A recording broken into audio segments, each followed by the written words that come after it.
ஆண்டவராகிய இயேசுவின் நாமத்தில் எல்லாருக்கும் சமாதானம் உண்டாகும்படி உங்களை வாழ்த்துக்கிறேன். கர்த்தர் ஆசீர்வதிப்பாராக. நம்ம இன்றைக்கி ஆக்ட்ஸ் சாப்டர் 15, ஓகேவா?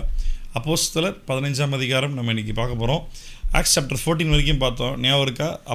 அப்போஸ்தலர் 13ஆம் அதிகாரம் 14ஆம் அதிகாரம் பவுலும் பர்னபாவும் சேர்ந்து முதல் மிஷனரி யாத்திரை அப்படின்னு நம்ம சொல்லுவோம். The first missionary journey. Acts chapter 13 and 14 நம்ம லாஸ்ட் வீக் பார்த்தோம். நம்ம ஓகே, இது வரைக்கும் நம்ம என்ன பார்த்தோம்? மறுபடியும் உங்களுக்கு புக் ஆஃப் ஆக்ட்ஸ் பற்றி ஒரு சின்ன அவுட்லைன் தரவா? புக் ஆஃப் ஆக்ட்ஸ் வந்து ஒரு ஹிஸ்டாரிக்கல் புக். அவுட் ஆஃப் கான்டெக்ஸ்ட்டில் புரிஞ்சுக்கிறதுக்கு காரணம் என்ன? அதாவது எழுதப்பட்ட சத்தியத்தை சரியான விதத்தில் புரிந்து கொள்ளாமல் சொந்த விதத்தில் புரிந்து கொள்வதற்கான முக்கியமான காரணம் என்ன அப்படின்னா வந்துட்டு அது என்ன மாதிரியான ஒரு புக் அப்படின்றத பார்க்குறதில்ல. என்னுடைய கன்சிடரேஷனில் நான் இதை புக்குன்னு தான் சொல்லுவேன். ஆனால் it is also a kind of letter அப்படின்ற மாதிரி ஒரு ஃபீலிங் வருது. ஏன் அப்படின்னா it's between a person to a person. லூக்கா வந்துட்டு அப்போஸ்தலர்கள் இந்த புஸ்தகத்தை வந்துட்டு தியோபிலுவுக்காக எழுதுறாருல. He is writing to a single man, a specific person, ஒரு தனி நபருக்காக லூக்கா எழுதுறாருல. அப்படி எழுதும்போது எழுதுறார். எதற்காக எழுதுகிறார் லூக்கா? Why Luke is writing to Theophilus? எதற்காக அப்படின்னு சொல்லி பார்த்தீங்கன்னா, தியோபிலு வந்துட்டு ரோம் அதிகாரியா, லூக்காவுடைய ஃப்ரெண்டுன்ற மாதிரி கன்சிடரேஷனில் லூக்காவுடைய அப்படி ஃப்ரெண்டாக இருக்கும்போது வந்துட்டு அவர் வந்துட்டு என்ன பண்ணுறாருன்னா, ரோமன்ஸ் அஃபீஷியல்ஸுடைய சைட்லேருந்து, ஜூவிஷ்னுடைய அஃபீஷியல்ஸோட சைட்லேருந்தும் கூட வந்துட்டு இயேசுவை அவர்கள் சிலுவையில் அறைந்ததற்கான காரணம், அது மட்டும் இல்லாமல் அவர் உயிர் தழவில்லை அப்படின்னு சொல்லி ஒரு பக்கம் இவங்க ஸ்ப்ரெட் பண்ணிகிட்டு இருக்காங்க நியூஸை. அதே நேரத்தில் வந்துட்டு தியோஃபிலஸ் வந்துட்டு தியோஃபிலஸ் அவர் வந்துட்டு நம்பிக்கிட்டு இருக்கார். இயேசு தான் நம்பும் போது நீ நம்புறது, நீ விசுவாசிக்கிறது கரெக்டு தான், அதில் எந்த மாற்று கருத்தும் இல்லை அப்படின்றதற்காக நான் சும்மா சொல்லலை. நான் கிரவுண்ட் ஒர்க் பண்ணி பர்சனலாக மனிதர்கள்கிட்ட பேசி எவிடன்சஸ் கேதர் பண்ணி அந்த முக்கியமான எவிடன்சஸை மட்டும் கம்பைல் பண்ணி, நல்லா கவனிக்கணும், this is very very important. When I say book of Acts is an historical book, அப்போஸ்தல நடவடிக்கைகள் புஸ்தகம் ஒரு சரித்திர புஸ்தகம்னு சொல்லும் பொழுது அது வந்து ஒவ்வொரு நாளும் என்ன நடந்ததுன்னு சொல்லி அந்த டைம்லைன் பிரகாரமாக நடந்த சம்பவங்கள் மொத்தமாக அப்படி எழுதி வைக்க கிடையாது. சரியா? ஒன்று. ரெண்டாவது, அப்போஸ்தல நடவடிக்கைகள் புஸ்தகம் எழுதப்பட்டதனுடைய நோக்கம் வந்துட்டு இயேசு உயிர் தெழுந்தார் அப்படின்றது 100% உண்மை. அதுதான் வந்துட்டு அதை பேஸ் பண்ணி தான் வந்துட்டு லூக்கா வந்துட்டு எல்லா டீட்டெயில்ஸ் அண்ட் எவிடன்சஸ் கேதர் பண்ணி அதை மொத்தமாக கம்பைல் பண்ணி ஒரு புக்கை என்ன பண்ணுறாரு, அனுப்புகிறார். நீ இந்த ஆக்ட்ஸில் வச்சுக்கிட்டு பேப்டிசம்ன்ற ஒரு வார்த்தையை வச்சுக்கிட்டு முக்கியமாக இந்த ஒன்லி ஜீசஸ்காரங்க அப்படி தான் குழப்புவாங்க. பைபிள் அப்போஸ்தலில் பாருங்கள், என்ன இருக்குது பாருங்கள், அப்போஸ்தலில் எப்படி சொல்லப்பட்டு தெரியுமா, வசனம் என்ன சொல்லுது தெரியுமா அப்படின்ட்டு அதை ஹோல்சமாக பைபிள் சொல்லுது பாரு அப்படின்ட்டு ஒரு வசனத்தை எடுத்து அதுதான் ட்ரூத்து பாரு, சீசர்கள் இயேசுவின் நாமத்தில் ஞானஸ்தானம் கொடுத்தாங்க பாரு அப்படின்ட்டு கம்ப்ளீட்லி அவுட் ஆஃப் கான்டெக்ஸ்ட்டை குழப்ப ட்ரை பண்ணுவாங்க. இப்போ புக் ஆஃப் ஆக்ட்ஸ்லேருந்து நிறைய சத்தியங்கள் கற்றுக்கலாம், என்னெல்லாம் எழுதியிருக்கிறதெல்லாம் கற்றுக்கலாம். ஆனால் இப்போ பேப்டிசம் பற்றி ஸ்பெசிஃபிக்காக லூக்கா எழுத ட்ரை பண்ணாரா? இல்லை. லூக்கா எதை பற்றி, லூக்கானுடைய மெயினான பாயிண்ட் என்ன, லூக்கானுடைய மெயினான பர்பஸ் ஆஃப் ரைட்டிங் என்ன, எதற்காக லூக்கா எழுதுகிறார் அப்படின்னா, மரித்த இயேசு உயிர் தெழுந்தது உண்மை, நீங்கள் நம்புகிறது சரிதான், தொடர்ந்து நம்பிக்கையை விட்டுறாதீங்க. அரசு அதிகாரத்தில் அவங்க ரோமன்ஸ் சைடில் அஃபீஷியலாக ஜூவிஷ் பீப்புள் என்ன சொன்னாலும் பரவாயில்ல, to not consider that Jesus Christ is risen, உயிர் தெழுந்தார் அப்படின்றத எவிடென்ஷியலாக ஆதாரத்தோடு இந்த ஒரு நோக்கத்திற்காக தான் லூக்கா வந்து எழுதுகிறார். இப்போ அந்த பர்பஸ், லூக் எந்த பர்பஸ்க்காக எழுதினாரோ அதை விட்டுட்டு அந்த ஹிஸ்டாரிக்கல் புக்குன்னு சொல்லும்பொழுது அதில் நடந்த சம்பவங்கள் நிறைய கோட் பண்ணுறாரு. அதில் இயேசு உயிர் தெழுந்தார் அப்படின்றது தான் மெயினான டார்கெட்டாக வச்சு நிறைய விஷயங்கள் கோட் பண்ணுறாரு. நம்ம அதை இயேசு உயிர் தெழுந்தார் அதற்காக தான் லூக்கா எழுதியிருக்கிறாரு அப்படின்றத விட்டுட்டு நம்ம வந்துட்டு ஒரு வசனத்தை எடுத்துக்கிட்டு இயேசுவின் நாமத்தில் ஞானஸ்தானம் கொடுத்தாங்க பாரு, அப்படி ஒரு தியாலஜி, அப்படி ஒரு உபதேசத்தை கிரியேட் பண்ணக்கூடாது, முடியாது. That is where we just not believe in one book of Bible, we believe in the 66 books called Bible. 66 புஸ்தகத்தையும் ஒன்று சேர்த்து ஒரு புஸ்தகமாக, வேதமாக, கர்த்தருடைய வார்த்தையாக நாம் நம்புகிறோம். ஒரு புஸ்தகத்தை வைத்து, ஒரே ஒரு வசனத்தை வைத்து நம்ம இங்கே எதையுமே தீர்மானம் பண்ண முடியாது. சரியா? ஸோ அப்போஸ்தலர் நடவடிக்கைகள் லூக்கா எழுதுவதற்கான மெயினான காரணம் இதுதான். ஞாபகம் இருக்கா? இன்றைக்கி ஆக்ட்ஸ் சாப்டர் 15 ஒரு முக்கியமான ஒரு சம்பவத்தை பார்க்க போகிறோம். This is very very special. நான் அடிக்கடி சொல்லுவேன், அப்போஸ்தலர் 15ஆம் அதிகாரம் பைபிளினுடைய இல்லாட்டி பைபிள்னா என்னன்றது அண்டர்ஸ்டாண்ட் பண்ணுறதுக்கான ஒரு பேஸ்னு வச்சுக்கோங்களேன். இந்த ஆக்ட்ஸ் சாப்டர் 15 என்ன ஆச்சு அப்படின்றது ரொம்ப ரொம்ப முக்கியம். நீங்கள் எத்தனை பேருக்கு உங்களுக்கு இது கவுன்சில்ஸ் நடந்தது தெரியும்? கவுன்சில்ஸ்னால் தெரியுமா? எத்தனை பேர் கேள்விப்பட்டிருக்கீங்க? கவுன்சில்னால் கூடுகைகள். எதற்காக கூட்டினாங்க அதை பற்றி நான் சொல்கிறதா இருந்தால் எப்படி சொல்கிறது உங்களுக்கு? S, exactly. ஆதி திருச்சபையில் பல காரணங்களுக்காக பல கூடுகைகள் ஏற்படுத்தினாங்க. இது வந்துட்டு சும்மா சர்ச் கேதரிங் மாதிரி சாதாரண கூடுகைகள் கிடையாது. இது என்ன மாதிரியான கூடுகைகள் அப்படின்னா, ஒரு குறிப்பிட்ட காரியத்தை பற்றி நம்ம டிசைட் பண்ண போகிறோம் இன்றைக்கி. ஏன்னா இதை பற்றி ஏகப்பட்ட கன்ஃபியூஷன் இருக்குது, ஸோ இதை நம்ம டிசைட் பண்ணுறோம் அப்படின்னு கவுன்சில்ஸ் கூட்டினாங்க. சரியா? இப்படி கவுன்சில் கூடி தீர்மானிக்கலாம் அப்படின்ற சரி. அந்த மாதிரி பார்க்கும்போது என்னென்ன கவுன்சில்ஸ்லாம் இருந்தது அப்படின்னா, முதல்ல ஆரம்பிக்கிற கவுன்சில் தான் நம்ம இன்றைக்கி பார்க்க போகிற ஜெருசலேம் கவுன்சில். எருசலேமின் முக்கிய கூடுகை. ரெண்டாவது நடந்தது வந்துட்டு இதை பார்த்து தான் வந்துட்டு திருப்பி அடுத்தடுத்த கவுன்சில் ஏற்படுத்த ஆரம்பிக்கிறாங்க. எப்போ பண்ணுறாங்கன்னா 4th century. அப்படி எந்த வருஷம் அப்படின்னா 325 AD. Council of Nicaea, the first council of Constantinople, council of Ephesus, council of Chalcedon. இதை பற்றி ஒரு 4 கவுன்சில் சொல்கிறேனே. இந்த மாதிரி நிறைய கவுன்சில்ஸ் நடந்திருக்குது. சரிங்களா? இந்த கவுன்சில்ஸில் முக்கியமான காரியங்கள் தீர்மானிக்கிறாங்க. இப்படி ஒரு விஷயம் சொல்கிறாங்க, இது கிறிஸ்தவர்களாகிய நம்ம இயேசுவை ஃபாலோ பண்ணுற நம்ம இது நம்புகிறோமா, இது விசுவாசிக்கிறோமா, இது சரியா அப்படின்றது சாதாரண மக்கள் கிடையாது. முக்கியமான வேத பண்டிதர்கள், தலைமைத்துவத்தில் இருக்கக்கூடிய ஆட்கள் சேர்ந்து டிசைட் பண்ணக்கூடிய ஒரு காரியம். சரியா?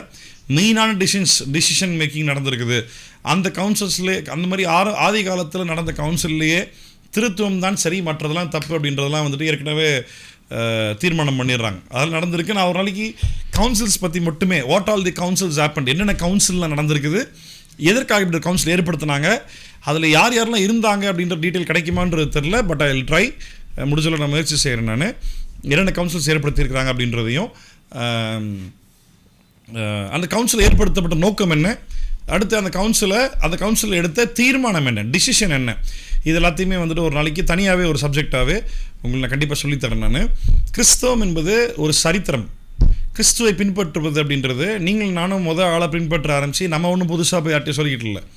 கிறிஸ்துவை பின்பற்றுகிறவர்கள் அப்படின்னு சொல்கிறது வந்துட்டு ஒரு ஹிஸ்ட்ரி. 2000 வருஷமாக ஃபாலோ பண்ணிக்கிட்டு இருக்காங்க. இங்கே திருத்தப்பு நீங்கள் யாரும் புதுசாக வந்து இங்கே எதையுமே சொல்ல போகிறதே கிடையாது. இது வரைக்கும் பேசப்படாத எந்த ஒரு புது உபதேசத்தையும் சத்தியத்தையும் யாரும் இங்கே உருவாக்கவே முடியாது. இதெல்லாம் ஆரம்பத்துலேருந்து 2000 வருஷம் சரித்திரத்தில் ஆரம்பத்துலேருந்து ஏகப்பட்ட பேர் பேசிட்டாங்க. கொஞ்சம் வேறு பேட்டர்னில் இருந்துச்சு. அதே பேட்டர்னில் இன்னொன்று உருவாகுது அப்படின்னா, இப்போ இதே போல் ஒரு பேட்டர்ன் இந்த மாதிரி 4th century ஒன்று உருவாக்கியிருக்காங்க. அதை அங்கேயே தப்பு முடிவு பண்ணிட்டாங்க. ஓடி போய்டு, நீ அவனும் ஒரே மாதிரி தான் மேட்ச் ஆகலை கிடையாது அப்படின்னு சொல்லி ஈஸியாக டிசைட் பண்ணிடலாம். சரியா? சரி. இப்போ இது மாதிரி கவுன்சில்ஸ் ஏற்படுத்தக்கூடிய மூப்பர்கள் அப்படின்னா தலைமைத்துவத்தில் இருக்கக்கூடிய தேவனுடைய பிள்ளைகள், வேத பண்டிதர்கள், ஆராய்ச்சியாளர்கள், சத்தியத்தை தெளிவாய் அறிந்த ஆட்கள், கர்த்தருடைய பிள்ளைகள். இவங்க ராஜாவுடைய தலைமைத்துவத்தில் ஏற்படுத்தப்பட்டு இவங்க வந்துட்டு நிறைய காரியங்கள் டிசைட் பண்ணுறாங்கல்ல. இந்த ஹேபிட் எங்கேருந்து ஆக்சுவலாக கற்றுக்கிட்டாங்க? இந்த மாதிரி நம்ம எல்லோரும் சேர்ந்து ஒரு காரியத்தை டிசைட் பண்ணலாம், இந்த டிசிஷன் மேக்கிங் இதுதான் சரி, இந்த தீர்மானத்தை தவிர்த்து வேறு என்ன ஃபாலோ பண்ணாலும் தப்பு. ஃபார் எக்ஸாம்பிள், திருத்துவ உபதேசத்தில் இல்லாட்டி இயேசு கிறிஸ்துவனோட தெய்வத்துவத்தில் பலவிதமான அண்டர்ஸ்டாண்டிங் இருக்கிறாங்க. முழு மனிதனாய் முழு தெய்வமாய் அவர் பூமியில் அவதரித்து மனித உருவத்தில் வந்தவர் தெய்வமாக இருந்தாலும் சிலுவையில் மரித்தார், சரீர பிரகாரமாகவே உயிர் தெழுந்தார். இதை பற்றி மட்டுமே எத்தனை விதமான கள்ள உபதேசங்கள் இருக்குது அப்படின்னா ஏகப்பட்டது இருக்குது. நிறைய பேசலாம். இப்போ ஞாபகம் இருக்கிறது மட்டும் டக்குன்னு நான் உங்களுக்கு சொல்கிறேன் பாருங்களேன். இயேசு கிறிஸ்து பிறக்கும்போது மனுஷனாக பிறந்தார். இயேசு கிறிஸ்து யோவான் கிட்ட யோர்தான் நதிக்கு ஞானஸ்நானம் எடுக்கும்பொழுது பரிசுத்த இறங்குறாருல, அப்போ தான் அவர் கடவுள் ஆனார் அப்படின்னு கள்ள உபதேசம் இருக்குது. இயேசு கிறிஸ்து வெறும் மனிதனாக மட்டும் தான் வந்தார், அவர் தீர்க்கதரிசி தானே தவிர அவர் கடவுள் கிடையாது அப்படின்ற ஒரு கள்ள உபதேசம் இருக்குது. இயேசு கிறிஸ்து உண்மையாகவே டேரெக்டாக மனுஷனாலாம் வரல, இந்த 3D ஹாலோகிராம் மாதிரி அந்த மாதிரி வந்துட்டு அவர் மனிதனை போல காணப்பட்டார், ரியல் மனுஷனாக வரல, ஏன்னா கடவுளுடைய மனுஷனால் வர முடியாது அப்படின்னு சொல்லி ஒரு கள்ள உபதேசம் இருக்குது. அவர் உயிர் தெழுதலை பற்றி பார்க்கும்போது சீஷர்கள் பாடியை திருடிட்டு போயிட்டாங்கன்னு இருக்கு, அவர் உண்மையாகவே சரீர பிரகாரமாக உயிர் தெழலன்னு இருக்கு, இயேசு சிலுவையில் உண்மையாகவே சாகலை அப்படின்னு இருக்குது. இந்த மாதிரி ஏராளமான கள்ள உபதேசங்கள் நிறையா இருக்குது. இந்த மாதிரி கள்ள உபதேசங்கள் நிறைய பரவ ஆரம்பிக்கும் பொழுது இது சரியா தவறா அப்படின்றத அந்த டைமில் இருந்த தலை சிறந்த வேத பண்டிதர்கள், ஊழியர்கள், தலைமைத்துவத்தில் இருந்தவர்கள் ஒன்று கூடி இது கரெக்டாக தப்பான இது விவாதித்து பேசி தீர்மானத்துக்குள்ளே வந்து எதை வச்சு பண்ணாங்க அப்படின்னா, சீஷர்கள் எழுதிய நிருபங்கள், காஸ்பிள் புக்ஸ், மத்தேயு, மார்க், லூக்கா, யோவான், அப்புறம் அப்போஸ்தலனாகிய பவுல் சபைக்கு எழுதிய நிருபங்கள், அதை குறித்து கிளமெண்ட் ஆஃப் போப், நிறைய ஏகப்பட்ட பேர் ஆரம்ப காலத்தில் நிறைய பேர், இரேனியஸ், இக்னேஷியஸ், நிறைய பேர் இருந்தாங்க. அவங்க எல்லாருமே சீஷர்களுடைய நேரடியான சீடர்கள். அவங்களுக்கு புரிஞ்ச சத்தியத்தை அவங்க மக்களுக்கு சொல்லிக் கொடுத்தது, போதித்தது, எழுதியது, இது எல்லாத்தையுமே வந்துட்டு பேஸ் பண்ணி, அது எல்லாத்தையும் பேஸ் பண்ணி தான் நம்ம 3ஆம் 4ஆம் நூற்றாண்டில் 4ஆம் நூற்றாண்டில் தான் ஸ்டார்ட்டே ஆகுது. நிறைய கவுன்சில்ஸ் ஏற்படுத்தி பலவிதமான கள்ள உபதேசங்கள் வரும்போது இதெல்லாம் தப்புன்னு சொல்லி தீர்மானித்து அவங்கள கம்ப்ளீட்டாக அவாய்ட் பண்ணுறாங்க. புரியுதா நான் சொல்கிறது உங்களுக்கு? கம்ப்ளீட்டாக அவாய்ட் பண்ணுறாங்க. அது எங்கேருந்து கற்றுக்கிட்டாங்க அப்படின்னா, இங்கே ஆக்ட்ஸ் சாப்டர் 15 லூக்கா தேயோபேலுக்கு எழுதுறாருல்ல, இதில் இருக்கிற எவிடன்ஸை வச்சு தான் வந்துட்டு இவங்க கற்றுக்கிட்டாங்க. ஆக்சுவலாக இந்த கவுன்சில்ஸ் இந்த மாதிரி ஏற்படுத்தி முடிவு பண்ணலாம். ஏன்னா இயேசுவோட சீடர்களுக்கு இந்த மாதிரி ஒரு சேலஞ்ச் ஃபேஸ் பண்ணும் பொழுது இப்படி தான் அவங்க எல்லாம் ஒன்றா கேதர் ஆகி, முக்கியமான ஆட்கள்லாம் ஒன்றா கேதர் ஆகி இப்படி ஒரு கவுன்சிலில் தான் எல்லாத்தையுமே வந்துட்டு அவங்க ரெடி பண்ணாங்க, தீர்மானம் பண்ணாங்க அப்படின்றத வந்துட்டு இவங்களுக்கு தெரிந்தபடினால இதிலிருந்து தான் வந்துட்டு அவங்க பலவிதமான காரியங்களை செஞ்சாங்க. ரைட்டா? அப்போ என்ன செஞ்சாங்க அப்படின்றத நீங்கள் பார்க்க போகிறோம். இந்த கவுன்சில் ஆஃப் ஜெருசலேம், சரியா? எருசலேமின் தீர்மானம், எருசலேமுடைய கவுன்சில். இந்த கவுன்சிலில் என்ன தீர்மானிக்கப்பட்டுச்சு, அப்படி என்ன நடந்தது அப்படின்றத பார்க்க போகிறோம். இப்போ அதுக்காக தான் ஆக்ட்ஸ் சாப்டர் 13-14 கண்டினியூஷன் முக்கியம். நான் லாஸ்ட் டைம் பைபிள் ஸ்டடியில் நான் உங்களுக்கு என்ன சொல்லி முடித்தேன் அப்படின்னா, அப்போஸ்தலனாகிய பவுலும் பர்னபாவும் புறஜாதிகள் மத்தியில் ஊழியத்துக்காக போனாங்க. இவங்க தான் முதல்ல புறஜாதிகள் மத்தியில் ஊழியத்துக்காக போகிறாங்களா அப்படின்னு கேட்டால் இல்லை. ஏற்கனவே உங்களுக்கு ஞாபகம் இருக்கா, பவுல் ரட்சிக்கப்படுற அந்த டைமில் பேதுருவுக்கு ஆண்டவர் தரிசனமாகி, பர்னபாவுக்கும் ஒரு தெய்வத்துவத்தின் தரிசனமாகி, அவங்களுக்கு வந்துட்டு ஞாபகம் இருக்கா, ட்ரான்ஸ் அண்ட் விஷன், ஞான திருஷ்டி, தரிசனம், 2 வார்த்தையும் டிஃபரன்ஸ் நான் சொல்லிக் கொடுத்தேன். ஆமாம், அவங்க நடந்த சம்பவம் புறஜாதிகள் மத்தியில் நாங்கள் போக மாட்டோம் அப்படின்ற ஒரு தீர்மானத்தில் இருந்தபடியினால பேதுரு, கொர்நேலியு புறஜாதி, பேதுரு போய் தான் ஆகணும் அப்படின்னு சொல்லி ஆண்டவர் பேதுரோடு இடைப்படுற சம்பவம் ஞாபகம் இருக்கா? தரிசனம் பார்த்த பொழுது ஒரு பெரிய ஷீட் 4 பக்கம் இழுத்து ஸ்ட்ரெச் பண்ணி பிடிச்ச மாதிரி மேலேருந்து இறங்கி வருது. அதில் சுத்தமான மிருகம், அசுத்தமான மிருகம் எல்லாமே இருக்குது, அடித்து பூசி. ஞாபகம் இருக்கா? ஆமாம் சொன்னார். ஆமாம் சொன்னார். அப்போ வந்துட்டு நீ சாப்பிட மாட்டேன்றான், அப்புறம் சாப்பிடுன்றாரு. நானே அசுத்தம்னு பார்க்குறேன், நீ ஏன் பார்க்குற அப்படின்றாரு. அப்போ ஃபஸ்ட்டு புறஜாதிகள் மத்தியில் போய் ஊழியம் செய்தது பேதுரு. ஆனால் புறஜாதிகளுக்கென்று பேதுரு அப்போஸ்தலராய் அழைக்கப்படவில்லை. புறஜாதிகளுக்கென்று அப்போஸ்தலனாய் அழைக்கப்பட்டது பவுல். இப்போ பவுலும் பர்னபாவும் புறஜாதி, ஞாபகம் இருக்கா, போன வாரம் அந்தியோகியா பட்டணத்தில் தானாக ஒரு சர்ச் உருவாக ஆரம்பிக்கணும். அப்போ தான் நான் சொன்னேன், யாரும் பிளான் பண்ணி பிரான்ச் சர்ச் அப்படின்னு சொல்லி சேட்டலைட் சர்ச் இல்லை, அந்த மாதிரி வந்துட்டு யாரும் புதுசாலாம் பேர் வச்சு ஸ்டார்ட் பண்ண கிடையாது. இவங்க சர்ச் வந்துட்டு சபை என்பது கர்த்தருடையது அப்படின்றனால சுவிசேஷம் பரவி போய், ஞாபகம் இருக்கா, அப்போஸ்தலர் 6ஆம் அதிகாரத்தில் யோவானை கொண்டு அந்த நேரத்தில், யாக்கோபு கொண்டு அந்த நேரத்தில், சீஷனாகி யாக்கோபு கொண்டு அந்த நேரத்தில் நிறைய பேர் சீஷரில் 12 பேரை தவிர்த்து மற்ற எல்லாருமே சிறடிக்கப்பட்டு ஓடி போயிட்டாங்க. மற்றவர்கள் பயந்து போய் அமைதியாக இருந்தாங்க. பரவி போனவர்கள்லாம் பண்ணாங்க, மற்ற யூதர்கள் எங்கெல்லாம் இருக்கிறாங்களோ அவங்க எல்லார்ட்டையும் போய் சுவிசேஷத்தை அறிவித்தார்கள். ஞாபகம் இருக்கா உங்களுக்கு? மறந்துடக்கூடாது, டைம்லைன் மறக்கக்கூடாது. சம்பவங்கள் வரிசை ஞாபகம் வச்சா தான் அடுத்தடுத்து என்னென்ன நடக்குது அப்படின்றது புரிய ஆரம்பிக்கும். சரியா? ஆமாம், அப்படி பரவி போய் அநேகருக்கு சுவிசேஷம் சொல்ல ஆரம்பித்தாங்க. அப்படி சுவிசேஷம் சொல்லும் பொழுது அந்த மாதிரி தான் ஸ்ப்ரெட் ஆகி அந்தியோகியா பட்டணத்தில் சபை ஆரம்பிக்கப்படுகிறது. அங்கே வந்துட்டு பர்னபா இருக்கிறார். அந்த சபையை நடத்துவதற்கு இல்லை அவங்களுக்கு சொல்லிக் கொடுக்கறதுக்கு பவுலுடைய உதவி வேணும்னு சொல்லி பவுல் ஊழியம் பண்ண தமஸ்கு தெரு வழியாகி போகும்பொழுது பவுலுடைய கண்கள் குருடாகி போய் அனனியா மூலமாய் கர்த்தருடைய வார்த்தையை பவுல் கேட்ட பொழுது, ரட்சிக்கப்பட்ட பொழுது அங்கே இருக்க ஆட்கள்கிட்ட தொடர்ந்து பவுல் பேச ஆரம்பிக்கிறாரு. அப்படி பேச ஆரம்பிக்கும் பொழுது பயங்கர பிரச்சனை உருவாக ஆரம்பிக்குது. அப்போ வந்துட்டு பவுல் மறுபடியும் திடன் கொண்டு தைரியமாய் பேச ஆரம்பித்த பொழுது, பலன் கொண்டு தைரியமாக பேச ஆரம்பிக்கிறான். அவங்களாம் கோவம் மூட்டி அவனை சாவடிக்க ட்ரை பண்ணுறாங்க. பவுல் ரட்சிக்கப்பட்ட புதுசில் ஃபர்ஸ்ட் எக்ஸ்பீரியன்ஸ் இன் மினிஸ்ட்ரி என்ன தெரியுமா? சாக போனார். என்ன பண்ணுறாங்க, மதில் சவத்திலிருந்து கூடையில் வச்சு கயிறை வச்சு கீழே இறக்கி விட்டு ஊரை விட்டு ஓடி போயிட்டார். ஓடி போனவர் தான். I think he was in rest for 3 years. 3 வருடங்கள் பிரேக் எடுத்துக்கிறாருன்னு நினைக்கிறேன். அந்த எக்ஸாக்டாக 3 வருடங்கள் என்ன ஆச்சு, அவர் என்ன பண்ணிகிட்டு இருந்தார், அந்த டீட்டெயில்ஸ் நம்ம கையில் வந்து சேரலை. அப்புறமா அப்போஸ்தலனாகிய பர்னபா தான் வந்துட்டு பவுலை ஞாபகம் வச்சு, இப்படி ஒரு நபர் இங்கே இருந்தால் புறஜாதிகள் மத்தியில் பேசுவதற்கு கரெக்டாக இருக்கும், அவனுடைய அவசியம் ஊழியத்தில் ஏற்படுது, அவன் அவசியம் ரொம்ப முக்கியம் அப்படின்னு சொல்லிட்டு அப்படின்ற அவசியம் இருக்குன்னு சொல்லி பர்னபா தான் என்ன பண்ணுறாரு, பவுலை மறுபடியும் வர வைக்கிறார். பவுலும் பர்னபாவும் சேர்ந்து அந்தியோகியா பட்டணத்தில் இயேசுவை குறித்து சாட்சி கொடுத்து கொண்டிருக்கிறார்கள். சபை வளர ஆரம்பிக்கிறது. விசுவாசிகள் ரட்சிக்கப்படுகிறவர்கள் சபையோடு சேர்க்கப்படுகிறார்கள். இதை எருசலேம் திருச்சபையில் கேள்விப்பட்ட பொழுது அங்கே ஒரு விஷயம் நடக்குதாமே, அவங்க கரெக்டாக தான் பண்ணுறாங்களா, கரெக்டு தானா அப்படின்றத பார்க்குறதுக்காக அகபவும் சேர்க்கப்பட்டு ஒரு சில தீர்க்கதரிசிகள் கூட்டமாக என்ன பண்ணுறாங்க, இங்கே அந்தியோகியாவுக்கு வந்து எப்படி பண்ணுறாங்க அப்படின்றதெல்லாம் பார்க்க ஆரம்பிக்கிறாங்க. அப்போ என்ன ஆகுது, பவுலும் பர்னபாவும் பரிசுத்த ஆவியினால் உணர்த்தப்பட்டு வெவ்வேறு ஊழியத்துக்காக பிரிஞ்சு போங்க அப்படின்னு சொல்லி பேசப்பட்ட போதிலும் கூட அவங்க செஞ்ச மாதிரி தெரில. பவுலும் பர்னபாவும் என்ன பண்ணுறாங்க, தொடர்ந்து ட்ராவல் பண்ண ஆரம்பிக்கிறாங்க. ஃபர்ஸ்ட் மிஷனரி யாத்திரை, ஃபர்ஸ்ட் மிஷனரி ஜேர்னி, முதலாம் என்னது தமிழ் வரலையே, மிஷனரி யாத்திரை, மிஷனரி அருட்பணி யாத்திரை, இல்லை அருட்பணியாளர்கள் யாத்திரை. ஆமாம், போகிறாங்களா, நிறைய பேருக்கு அதுவே புரியாதுன்னு நினைக்கிறேன். சரி, அப்போ போகிறாங்களா, அது என்ன நடக்குது, என்னெல்லாம் நடந்தது, ஆக்ட்ஸ் சாப்டர் 13 பாருங்க. ஆரம்பத்தில் அப்படி சொல்கிறாரு. சீப்ரு தீவுக்கு போகிறாங்க, அடுத்து பிசிதி அந்தியோகியா பட்டத்துக்கு போகிறாங்க. அங்கே நிறைய சம்பவங்கள் நடக்க ஆரம்பிக்குது. அப்புறம் வந்து புறஜாதிகள் மத்தியில் போகிற இடத்துலலாம் முதல்ல யூதர்களை சந்தித்து பேசுகிறாங்க, அதுக்கப்புறமா புறஜாதிகள் மத்தியில் போய் பேசுகிறாங்க.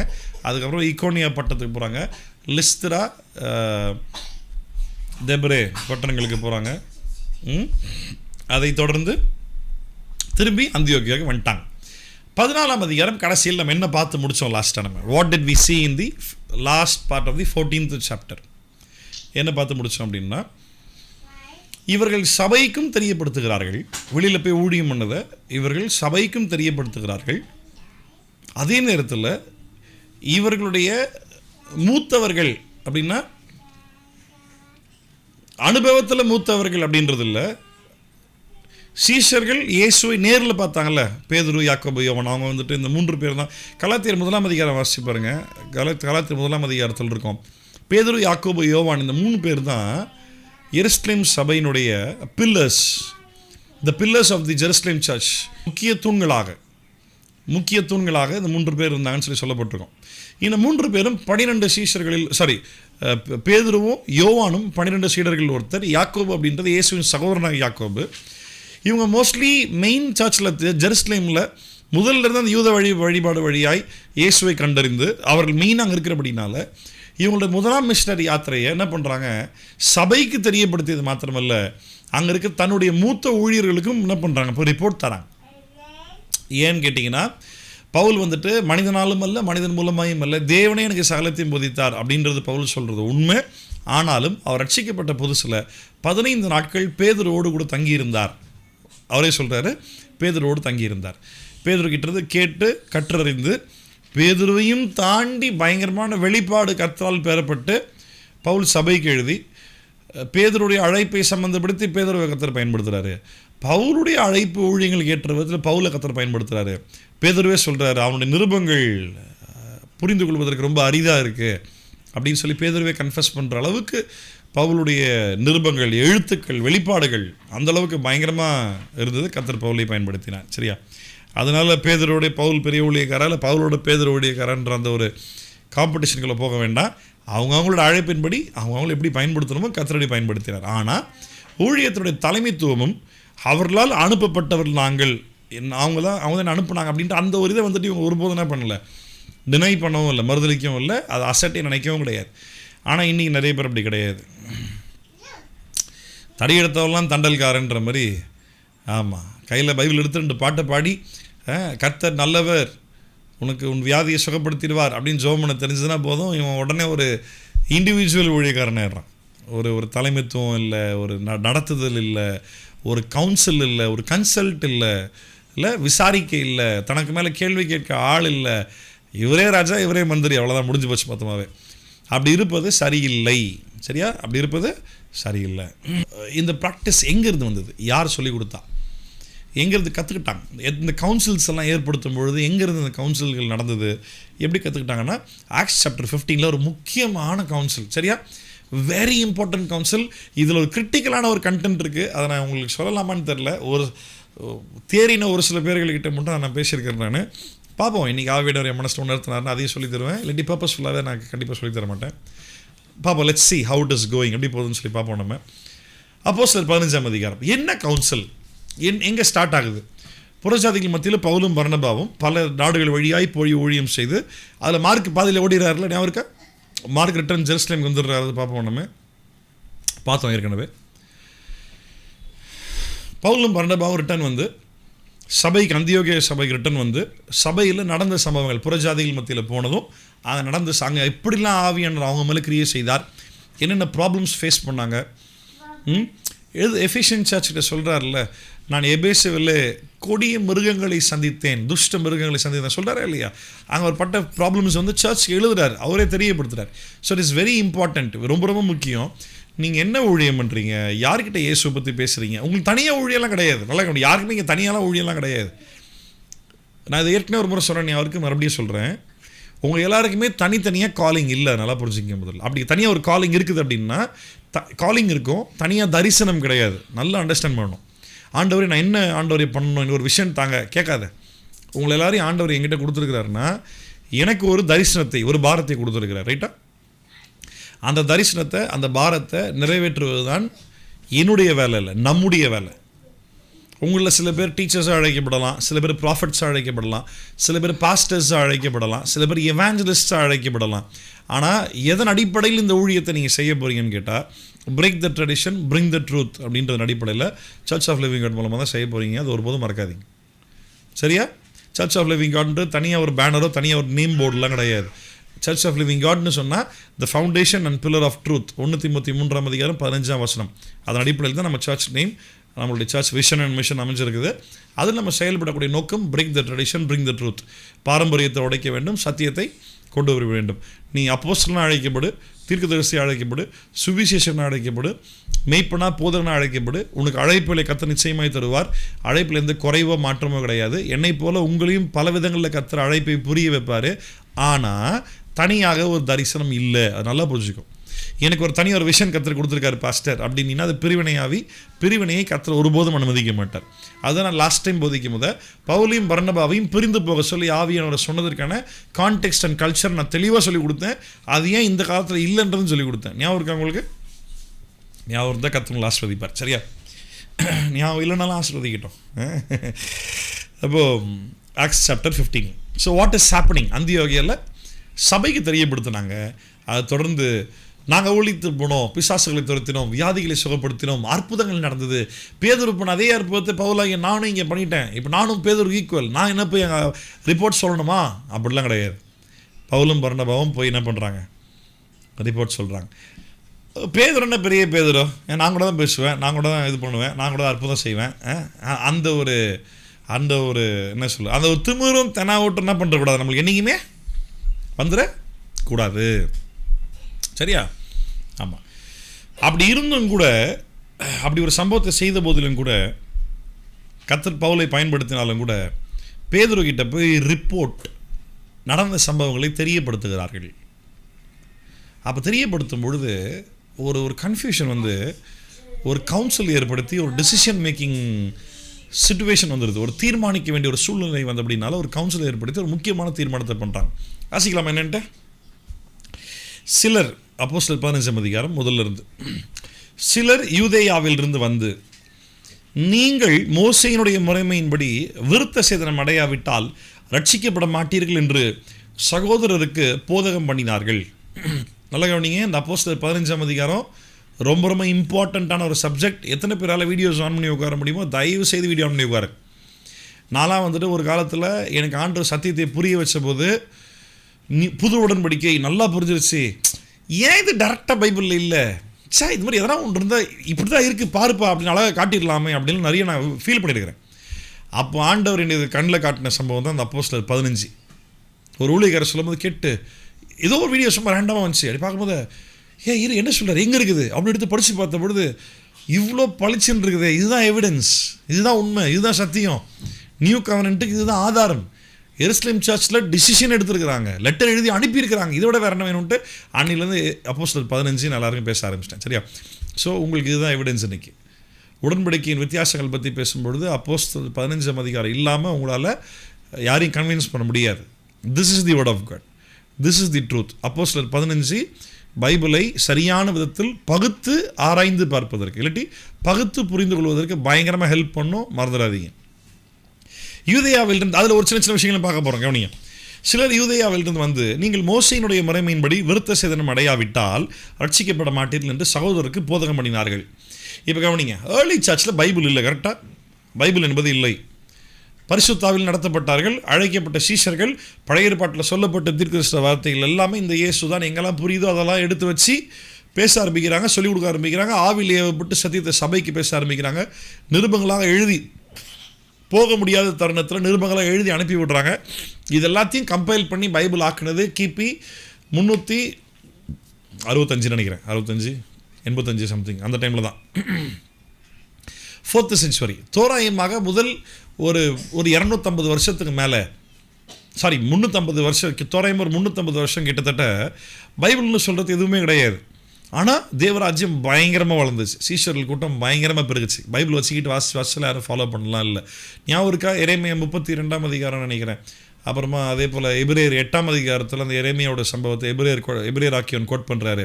அந்நாட்களிலே ஒருவனும் தன் அயலானிடத்தில் சென்று கர்த்தரை அறிந்து கொள் என்று சொல்ல வேண்டிய அவசியம் இல்லை. ஏனென்றால் நான் என்னுடைய பரிசுத்த ஆவியை அவர் இருதயத்தில் பிரமாணமாக அவர் இருதயத்தில் வைத்து நானே தேவன் என்பதை நானே அவர்களுக்கு போதிப்பேன் அப்படின்னு சொல்கிறார்.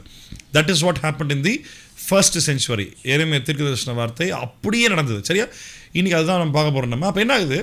பலவிதமான அண்டர்ஸ்டாண்டிங். பைபிள்னு ஒரு ஸ்பெசிஃபிக்காக this is the word of God, கவனி இப்படி தான் இருக்குது பார் அப்படின்றதுக்கு எதுவுமே இல்லைன்றனால பலரும் பலவிதமான அண்டர்ஸ்டாண்டிங்கில் பயங்கரமாக இருக்கிறாங்க. அதில் ஒரு விதமான அண்டர்ஸ்டாண்டிங் ஆட்கள் இங்கே இருக்கிறாங்க பாருங்கள். இவங்க இந்த யூதேயாவிலிருந்து வந்த சில யூதர்கள் யார் அப்படின்றத நான் உங்களுக்கு காட்டுறேன் நான். சரியா?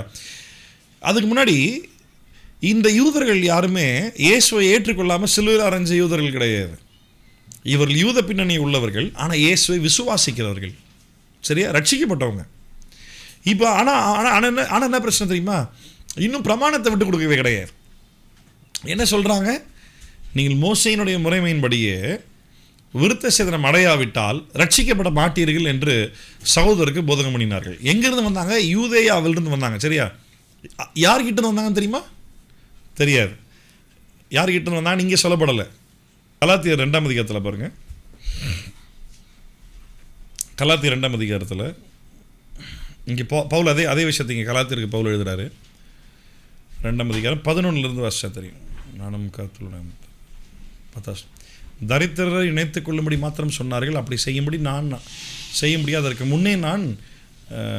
முன்னமே நானும் கருத்துள்ளவனாக இருந்தேன். மேலும் பேதுரு அந்தியோகியாவுக்கு வந்தபோது அவன் மேல் குற்றம் சுமத்தினதினால் நான் முகமுகமாய் அவனோடு எதிர்த்தேன். எப்படி எனில், யாக்கோபினிடத்திலிருந்து சிலர் வருகிறதற்கு முன்னே அவன் புறஜாதியுடனே சாப்பிட மாட்டான்.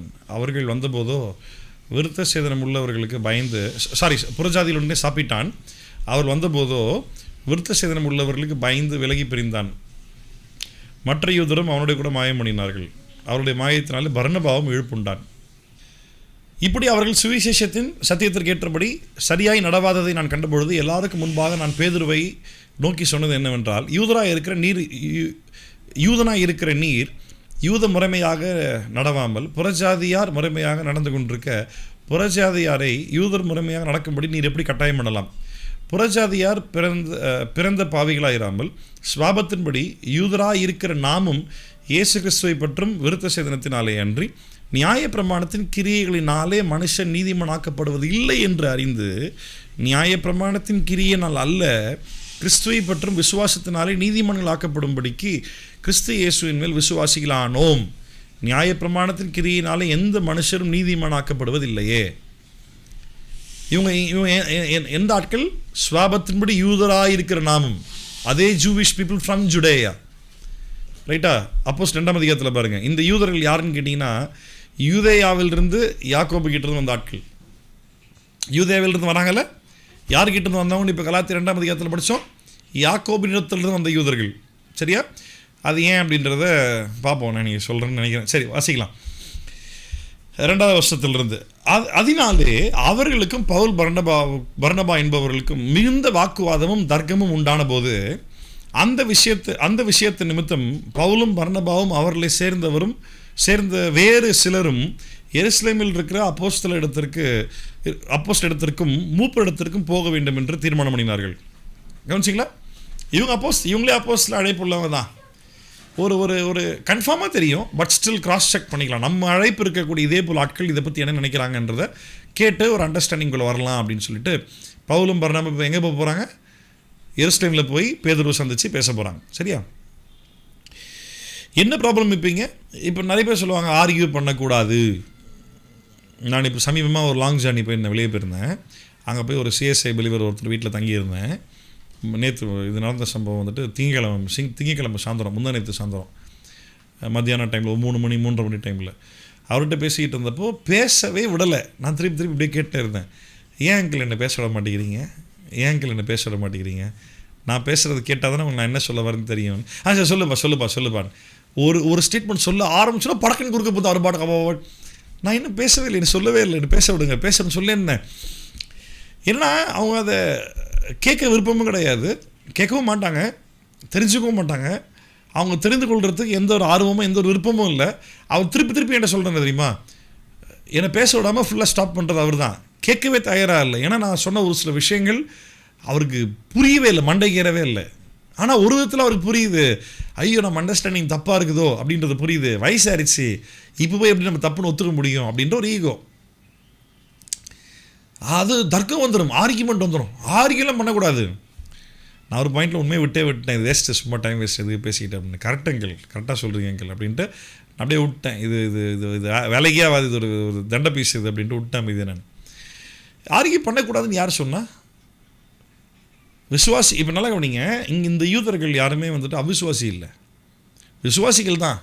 ஆனால் நியாயப்பிரமாணத்தை விட்டு கொடுக்கல. ஆனால் பவுல் தெளிவாக சொல்கிறாரு, நியாயப்பிரமாணம் இல்லாமல், மோசையோட நியாயப்பிரமாணம் இல்லாமல் கேள்விப்பட்ட சுவிசேஷத்தால் மட்டுமே விசுவாசிக்கிறவன் நீதிமானாக்கப்படுகிறான். அவ்வளோதான். அப்படி இருக்கும் பொழுது நீ விருத்த சேதனம் செஞ்சாதான் நீ ரட்சிக்கப்படுவேன் எப்படி சொல்ல முடியும்? விசுவாசா ரட்சிக்கப்படுற அவள் தான். இதை பார்த்துட்டு எப்படினாலும் சும்மா இருக்க முடியும்? மூத்தவங்க வயசானவங்க அமைதியாக இருந்துடலாமா? இல்லை. ஆர்கியூ பண்ணக்கூடாதுன்னு வசனம் சொல்லுதா? இப்போ ஆர்கியூ பண்ணக்கூடாதுன்னு பைபிள் சொல்கிறது உண்மையாக இருந்தால் அது பவுலும் பர்னபாவும் இங்கே பாவம் பண்ணிட்டாங்களா, தப்பு பண்ணிட்டாங்களா, ஆர்கியூ பண்ணாங்களா? இல்லை, கிடையாது.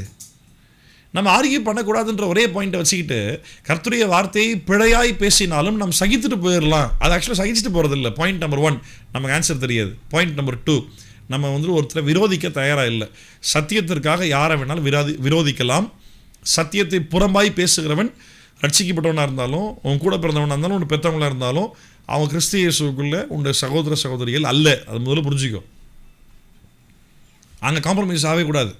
Never compromise the truth for the sake of your relationship. உன்னுடைய உறவு நீடித்திருக்கணும் என்ற காரணத்திற்காக உலகம் எதிர்பார்க்கக்கூடிய ஒரு மாயமாலமான மேலோட்டமான ஃபேக் லவ், பொய்யான ஒரு அன்பை காண்பிக்க வேண்டும் என்பதற்காக நீ சத்தியத்தை காம்ப்ரமைஸ் பண்ணாத, இயேசுவை காம்ப்ரமைஸ் பண்ணாத. அப்படி ஒரு ரிலேஷன்ஷிப் தேவையும் இல்லை. அப்படி அந்த தனிப்பட்ட நபரோடு கூட ஒரு நல்ல ஒரு ரிலேஷன்ஷிப் மெயின்டைன் பண்ணி நீ எந்த லாபத்தையும் சம்பாதிக்க போகிறது கிடையாது. எதிர்த்து நில்லு. Stand for the truth. சத்தியத்திற்காக யாராக இருந்தாலும் பரவாயில்ல, தைரியமாக எதிர்த்து நில்லு.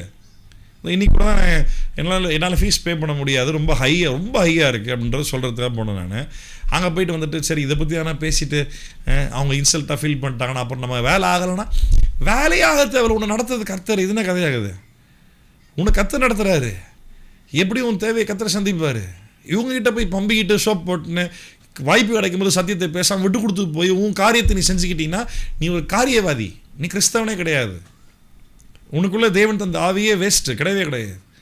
See, never compromise the truth or the Christ who has died for you on the cross for the sake of your own benefits. உன்னுடைய தனிப்பட்ட லாபத்திற்காக உனக்கு கிடைக்கக்கூடிய உலக பிரகாரமான நன்மைகளுக்காக கிறிஸ்துவையவோ, உனக்காய் சிலுவையில் மரித்த இயேசுவையவோ, இல்லாட்டி கர்த்தருடைய வார்த்தையோ காம்ப்ரமைஸ் பண்ணாத அவன் எவ்வளோ பெரிய ஆளாக இருந்தாலும் பரவாயில்ல. லோக்கல் லாங்குவேஜில் பேசணுமா, அவன் எவ்வளோ பெரிய அப்பாட்டக்காராக இருந்தாலும் பரவாயில்ல. அவனால் தான் இந்த உலகத்தில் பொழைச்சிக்க வேணா, அப்படி பொழைச்சிக்க தேவையில்லை. ஆமாம், சத்தியத்தை 2 செத்து போயிடு, போ பரலோகம் போ. நான் அப்படி வாழ்ந்து என்ன பண்ண போகிறேன்? ஐயோ பொண்டாட்டி பிள்ளையை பார்த்துக்கணும். ஆமாம், உன் பொண்டாட்டி பிள்ளைகிட்ட போய் கேட்டாலும் தெரியும் எந்தளவு நீ பார்த்துக்கிறேன்ட்டு. கர்த்தர் பார்த்துக்குவார் அவங்கள. இதுனா கதையாக இருக்குது. கர்த்தருடைய பிள்ளைகள், தேவனால் படைக்கப்பட்டவர்கள், கர்த்தர் நடத்துவார். சரி, கண்டினியூ பண்ணலாம். பாருங்கள், ஆர்கியூ பண்ணக்கூடாதுன்னு யார் சொன்னால்? Yes, you have to sit and argue. கண்டிப்பாக உட்காந்து பேசி தான் ஆகணும். ஆர்கியூமெண்ட் நல்லது. அந்த ஆர்கியூமெண்ட் சண்டையில் முடியாது. நீ சண்டை போடுற மென்டாலிட்டியில் போகாத. நீ வாய்ஸ் ரைஸ் பண்ணாத. நிறைய பேர் என்ன டேக்கிள் பண்ண முடியாத காரணம் என்ன தெரியுமா? என்கிட்ட பேசும்போது என்னை சமாளிக்க முடியாமல் காரணம் என்ன தெரியுமா? நான் கோவப்பட மாட்டேன். ஆர்கியூமெண்ட்டில் சம்டைம்ஸ் என் வாய்ஸ் ரைஸ் ஆகும். இப்போ நான் ரொம்ப ப்ராக்டிஸ் பண்ணி என்னோட வாய்ஸ் டவுன் பண்ணிக்கிட்டு இருக்கிறேன். நான் டென்ஷனே ஆக மாட்டேன், திட்டவே மாட்டேன், எரிச்சல் அடையவே மாட்டேன். யூஸ்வலாக ஒரு விஷயம் பேசும்போது ஒரு ஆர்கியூமெண்ட் உருவாகி கோவம் சண்டையாக மாதிரி கடைசி அவன் என்ன பாயிண்ட்டு பேசினான்றதுக்கு முடிவே வராது. 2 மூஞ்சி தூக்கிட்டு கிட்ட போயிடும். அதை மட்டும் பண்ணவே பண்ணாத, நல்ல ஞாபகத்தில் வச்சுக்கோ. அதை மட்டும் ஒருபோதும் பண்ணாத. டென்ஷன் ஆகாத, வாய்ஸ் ரைஸ் பண்ணாத, திட்டாத, அப்யூஸ் பண்ணாத. Don't curse the people. அவங்கள தேவையில்லாத வார்த்தைகள் பேசி அவங்கள வந்து என்ன பண்ணாத, உன் ஈகோ உள்ளே கொண்டு வராத. விட்டு கொடுத்துப்போ, பொறுமையாக இரு. ஆனால் நீ பேசுகிற உபதேசத்தில் உன் பாயிண்டில் தெளிவாக நின்று பேசு, விட்டே கொடுக்காத. உங்களுக்கு மக்களால் ஹேண்டில் பண்ணவே முடியாது. இந்த சீக்ரெட் நல்லா புரிஞ்சுக்கும். உங்கள் எமோஷன்ஸை உள்ளே கொண்டு வராத, ரிலாக்ஸ்டாக கூலாக இருந்து பேச விட்டுட்டு ட்ரூத்தை மட்டும் திருப்பி திருப்பி சொல்லிக்கிட்டே இரு. கண்டிப்பாக மக்களால் ஹேண்டில் பண்ணவே முடியாது. யாராக இருந்தாலும் ஏற்றுக்கிட்டு தான் ஆகணும். சரியா? பாருங்கள், ஆர்கியூ பண்ணுறாங்க, தப்பே கிடையாது. மிகுந்த வாக்குவாதம் தர்க்கம் உண்டான போது அந்த விஷயத்து நிமித்தம் பவுலும் பர்னபாவும் அவர்களை சேர்ந்த வேறு சிலரும் எருசலேமில் இருக்கிற அப்போஸ்தலரிடத்திற்கும் மூப்பரிடத்திற்கும் போக வேண்டும் என்று தீர்மானித்தார்கள். அந்தபடியே அவர்கள் சபையாரால் வழிவிட்டு அனுப்பப்பட்டு பெனிக்கு. ஓகே, ஒரு நிமிஷம், இன்னொரு விஷயம் கூட கவனிக்கணும். One more thing has to be noted. கவனிங்க, இன்னொரு முக்கியமான விஷயத்தை கவனிக்கணும். என்னென்னா, பவுலும் பர்னபாவும் அந்தியோகிய சபை நடத்திட்டு இருக்காங்க. கரெக்டாக அவங்க தான் லீட் பண்ணிக்கிட்டு இருக்காங்க. இப்போ ஒரு பாயிண்டில் இவங்களுக்கு ட்ரூத் தெரியும், ஆர்கியூ பண்ணி பேசுகிறாங்க. ஆனாலும் ஒரு முறை கிராஸ் செக் பண்ணிக்கலாமே அப்படின்னு சர்ச் பிலீவர்ஸ்ட்டை பேசுகிறாங்க. நாங்கள் போய் என்ன பண்ணுறோம், தலைமை சபையில் இருக்கக்கூடிய பேதுருக்கிட்ட போய் என்ன பண்ணுறோம், ஒரு முறை கிராஸ் செக் பண்ணிட்டு வந்துடுறோம், கேட்டுட்டு வந்துடுறோம், ரிப்போர்ட் கொடுக்க போகிறோம், இந்த சம்பவத்தை பற்றியும் கேட்டு கிளாரிஃபிகேஷனோடு வரோம் அப்படின்ட்டு போகிறாங்க. இன்னைக்கு நிறைய பாஸ்டர்ஸ் தனக்கு எல்லாமே தெரியுன்றது போல் காட்டிக்கிறாங்க. தெரியுமா? அவங்களுக்கு தெரியாத ஒன்றுமே இல்லைன்ற மாதிரி காட்டிக்கிறாங்க. காரணம் என்ன தெரியுமா? என்ன ஒரு மோடில் இங்கே சர்ச் வளர்ந்துருக்கு. நல்லா கவனி, இந்த விஷயத்தை நல்லா கவனி. எந்த ஒரு மோடில் சர்ச் வளர்ந்துருக்கு, என்ன ஒரு மென்டாலிட்டியில் நீங்கள் சர்ச் வளர்ந்துருக்கு அப்படின்னா, என்ன நடத்தக்கூடிய பாஸ்டர்னா அவர் எல்லாமே தெரியணும். அப்படி ஆவியில் ஏவப்பட்டு அவர் எல்லாத்தையுமே சொல்லிடுவார், அவர் எல்லாமே தெரியும் அவருக்கு. அந்த ஒரு ஆங்கிளில் பாஸ்டர்ஸும் தங்களை ஒரு பில்டப் பண்ணி காட்டிக்கிட்டாங்க. அதே ஒரு ஆங்கிளில் மக்களும் வளர்ந்துட்டாங்க. ஸோ இப்போ அவரோட ப்ராப்ளம் என்ன தெரியுமா?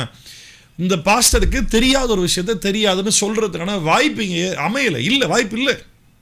அதனால எதனா ஒரு கேள்வி கேட்கும்போது அப்படியே சமாளிக்க ட்ரை பண்ணுவாங்க. 2 விஷயங்கள் பாஸ்டர்ஸ் கன்ஃபஸே பண்ண மாட்டாங்க. ஒன்று, எனக்கு எல்லாம் தெரியும் அப்படின்ற வார்த்தையை வாயில் சொல்ல மாட்டாங்க, பிஹேவியரில் காட்டுவாங்க. நல்லா கவனி, இந்த ஒரு விஷயத்தை எந்த பாஸ்டரும் வாயில் எனக்கு எல்லாமே தெரியும் அப்படி சொன்னா அந்த பாஸ்டர் முட்டா பாஸ்டர். ஆமாம், தெளிவாகிற பாஸ்டர்ஸ் யாரும் இந்த வார்த்தை வாயில் சொல்ல மாட்டாங்க. ஒன்று. 2வது, எனக்கு தெரியாது அப்படின்றது கன்ஃபஸ் பண்ணவே மாட்டாங்க. எனக்கு தெரியும்னு வாய் திறந்து சொல்ல மாட்டாங்க. ஐம் சாரி, எனக்கு இது விஷயம் தெரிலன்னு வாய் திறந்து சொல்ல மாட்டாங்க. இது 2த்தையும் சொல்லாமல் மக்கள் அப்படியே குழப்பத்திலேயே வச்சுக்கிட்டு இருப்பாங்க. நம்ம பாஸ்டருக்கு எல்லாம் தெரியுன்ற மாதிரி இருக்குது, ஆனால் கேள்விக்கிட்ட பதில் சொல்ல பண்ணுறாரு. இவருக்கு தெரியுமா? தெரியாது. நீதிமொழிகளை வாசிக்கிறது தான், பேசாத மூடனும் ஞானவான் என்ன கிடவான். அந்த மாதிரி ரொம்ப பேசாமல் அப்படியே மெயின்டைன் பண்ணிக்குவாங்க பயங்கரமாக. கவனிங்க, எவ்வளோ பெரிய விஷயம் பாருங்கள். பவுலும் பர்னபாவும் எருசலேமில் போய் நாங்கள் போய் கேட்டு வரோம், கரெக்டாக பேசிட்டு எங்களுக்கு தெரியும், ஆனாலும் கேட்டு வரோம். எவ்வளோ பெரிய விஷயம் இல்லை. அது சர்ச் மக்கள் மதிக்கிறாங்க, கனப்படுத்துகிறாங்க. ஆமாம், மூத்த ஊழியர்கள் அப்படின்னா இயேசு நேரில் பார்த்த சீடர்கள் இருக்கிறாங்க, போய் கேட்டு வரட்டும், நம்ம அதை பார்ப்போம், அனுப்பி விடுறாங்க. அவங்க அதை வேல்யூ பண்ணுறாங்க. இன்னைக்கு யாரும் வேல்யூ பண்ணுறதே கிடையாது, இன்னைக்கு யாரும் கவனிக்கிறதே கிடையாது. அந்த ஒரு சிம்பிளிசிட்டி, ஹம்பிள்னஸ், அந்த ஒரு ஸ்ட்ரெயிட் ஃபார்வர்டாக இருக்கிறது. இங்கே தனிநபராகிய பாஸ்டர்ன்ற தனிநபராகிய என்னை பார்க்கிலும் நான் போதிக்கிற சத்தியத்திற்கு வேல்யூ ஜாஸ்தி. அது நிறைய பேர் புரிய மாட்டேங்குது. இதுக்கு ஏதாவது பாஸ்டர்ஸ் உலகத்தில் இப்படி பண்ணியிருப்பாங்க எனக்கு தெரில, நான் கேட்டு சொல்கிறேன். யாராவது பண்ணியிருக்காங்க? அப்படி ஒருவேளை பண்ணுறதா இருந்தால் என்ன பண்ணுவாங்க தெரியுமா? அவங்க டினாமினேஷனில் இருக்கக்கூடிய அவங்களுடைய சீனியர் பாஸ்டர் அங்கே மட்டும் தான் விஷயம் நடக்குமே தவிர, சத்திய தெளிவாக பேசுகிற ஒருத்தட்டு கேட்கலாம், வரவே மாட்டாங்க. சரி, கண்டினியூ. இப்போ எவ்வளோ பெரிய விஷயம் பாருங்கள், கண்டினியூ பண்ணலாமா? அந்தபடி அவர்கள் சபையாரால் வழிவிட்டு அனுப்பப்பட்டு, பார்த்தீங்களா, சர்ச் பிலீவர்ஸ் வழிவிட்டு அனுப்புகிறாங்க. நான் ஒரு முறை தேடி பார்த்தப்ப நான் படித்தேன், அந்தியோகியா பட்டணத்திலிருந்து எருசலேம் போகிறதுக்கு 700 கிலோமீட்டர்ஸ் தோராயமா. பவுலுடைய நாட்களில் கழுதையை கட்டிக்கிட்டு இல்லாட்டி இப்போ கேமல் ஒட்டகத்தை கட்டிக்கிட்டு அதில் ஒரு 700 கிலோமீட்டர் ட்ராவல் பண்ண சாதாரண விஷயமா? எவ்வளோ ஒரு விஷயம். ரொம்ப வருஷம் முன்னாடி படித்தேன், பட் மறுபடியும் இன்னொரு நான் தேடி படித்து பார்க்கணும். உண்மையாகவே அது 700 கிலோமீட்டர்ஸ் தான். ரொம்ப வருஷம் முன்னாடி படித்த ஞாபகம் இருக்குது எனக்கு. நான் இன்னொரு தேடி பார்க்குறேன். அப்புறம் எவ்வளோ ட்ராவல் பண்ணி கஷ்டப்பட்டு போய் ஒரு சாதாரண ஊழியத்துக்கு போனோம் இப்படி நடந்தது, அதை சொல்கிறதுக்காகவும் எங்களுக்கு ஒரு டவுட்டு கூட இருக்குது. இந்த மாதிரி நாங்கள் பேசி கன்ஃபார்மாக சொல்லிட்டோம், கன்ஃபார்மாக தெரியும், கரெக்டு தான் நாங்கள் பேசினது, இது கிராஸ் செக் பண்ணுறதுக்கு. இப்படி ஊழியக்காரனா இப்படி தான் இருக்கணும். அப்போஸ்தலனாகிய பவுல் அப்படி தான் இருந்திருக்கிறார், பர்னபா அப்படி தான் இருந்திருக்கிறார். நீங்களும் கவனிங்க, நீங்களும் ஊழியத்துடைய காரியத்தில் இனி வருகிற நாட்களில் உங்களுக்கு என்ன அழைப்பை கற்றுக் கொடுப்பார், ஊழியத்தினுடைய காரியங்கள் எப்படிலாம் கர்த்தர் உங்களை பயன்படுத்துவார்னு தெரில. ஆனால் உங்களுடைய ஆட்டிடியூட், உங்களுடைய பிஹேவியரிசம், உங்கள் ஆட்டிடியூட் ஒருபோதும் மாறக்கூடாது. சத்தியத்தை கற்றுக்கொள்கிற காரியத்தில் எனக்கெல்லாம் தெரியும், நான் எங்கிட்ட எவ்வளோ பேர் வராங்க, எனக்கு தெரியாதா, அந்த ஒரு ஆட்டிடியூட் ஒருபோதும் வரக்கூடாது. எப்பவுமே உபதேசம்னு சொல்லி வரும்பொழுது உன்னை நடத்திய உன்னுடைய ஊழியக்காரர்கள் கண்டிப்பாக அவங்ககிட்ட கிராஸ் செக் பண்ணி தான் ஆகணும். உனக்கே தெரிஞ்சது போல் நிறைய பண்ணிக்கிட்டு இருக்காது, சரியா? பண்ணாதீங்க. தொடர்ந்து வாசிக்கலாம். சபையாரால் அனுப்பிவிடப்பட்டு பெனிக்கே சமாரியா நாடுகள் வழியாய் போய் புறஜாதியார் மனம் திரும்பின செய்தியை அறிவித்து சகோதரர் எல்லாருக்கும் மிகுந்த சந்தோஷத்தை உண்டு பண்ணினார்கள். ரீச் ஆயிட்டாங்க, சமாரியா வழியாக பெனிக்கே வழியாக ரீச் ஆகிட்டாங்க. புறஜாதிகள் எப்படிலாம் மனம் திரும்புகிறாங்க அப்படின்ற காரியத்தை பற்றி சொல்லி அங்கே இருக்க எல்லாருமே ஹாப்பி. ஓ அப்படியே புறஜாதிகளா, வா வெரி குட். இந்த ஹாப்பி உண்மையா அப்படின்றத படிப்போம், சரியா? நிஜமாகவே சந்தோஷப்பட்டீங்களா அப்படின்றத பார்ப்போம். அவர்கள் எருசலேமுக்கு வந்து சபையாராலும் அப்போஸ்தலராலும் மூப்பராலும் ஏற்றுக்கொள்ளப்பட்ட போது, கவனிச்சிங்களா?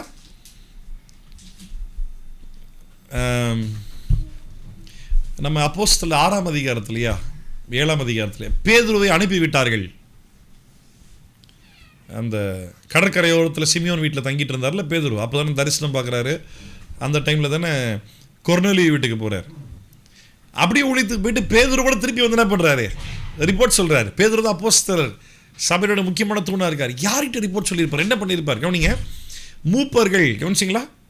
என்ன வேர்டு சொல்லப்பட்டிருக்கீங்க? என்னாச்சு? என்ன வேர்டு சொல்லப்பட்டிருக்கு?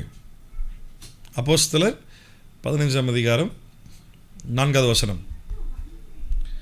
படிச்சிங்களா? எல்டர்ஸ். இந்த எல்டர்ஸ்ன்ற வேர்டு தான் கிரேக்க வார்த்தையில் பிரஸ்பிட்ரோஸ். இந்த பிரஸ்பிட்ரோஸ் தான் நம்ம இன்றைக்கி சொல்லக்கூடிய பாஸ்டர்ஸ், மூப்பர்கள், எல்டர்ஸ், பாஸ்டர்ஸ். நம்ம இன்றைக்கி சர்ச்சில் மூப்பர்கள்னு சொல்கிறோம்ல, அவங்க வேதத்தின்படி பார்த்தா உதவிக்காரர்கள், உதவியாளர்கள், பாஸ்டர்ஸ் கிடையாது. பைபிளில் சொல்லப்பட்டிருக்க மூப்பர்கள் தான் பாஸ்டர்ஸ். எருசலேம் சர்ச்சில் கூட பாருங்கள், அப்போஸ்தலர்கள் சபையை உருவாக்குவார்கள், உபதேசித்து மக்களை கேதர் பண்ணி சர்ச்சை வந்துட்டு உருவாக்குவாங்க. சர்ச் பில்டிங் கட்டுறதில்ல உட்காந்துக்கிட்டு, சரியா? ஆமாம், சபை மக்களை உருவாக்குவாங்க.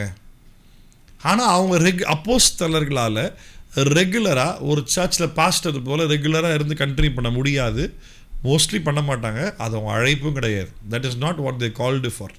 அதற்காக அவங்க அழைக்கப்படலை. புரியுதா? அப்போஸ்தலருக்கும் பாஸ்டருக்கும் டிஃப்ரென்ஸ் புரிஞ்சுக்கிங்க. அதற்காக அவங்கள தேவன் அழைக்கலை. அவங்க அழைப்பு அப்படி ஃபங்க்ஷன் ஆகாது, அப்படி செயல்படாது.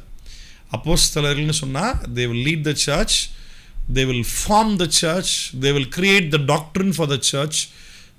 ரசிக்கப்படுவாங்க, அற்புதங்கள் நடக்கும், ரசிக்கப்படுவாங்க, மக்கள் சபையோடு சேர்க்கப்படுவார்கள், சபை ஃபார்ம் ஆகும். அதில் ஒரு மூப்பர்களை போடுவாங்க. இல்லை அதில் யாரையாவது கர்த்தர் ஆண்டு அழைக்கிறாருன்னா அவங்கள மூப்பராங்க ஏற்படுத்துவாங்க.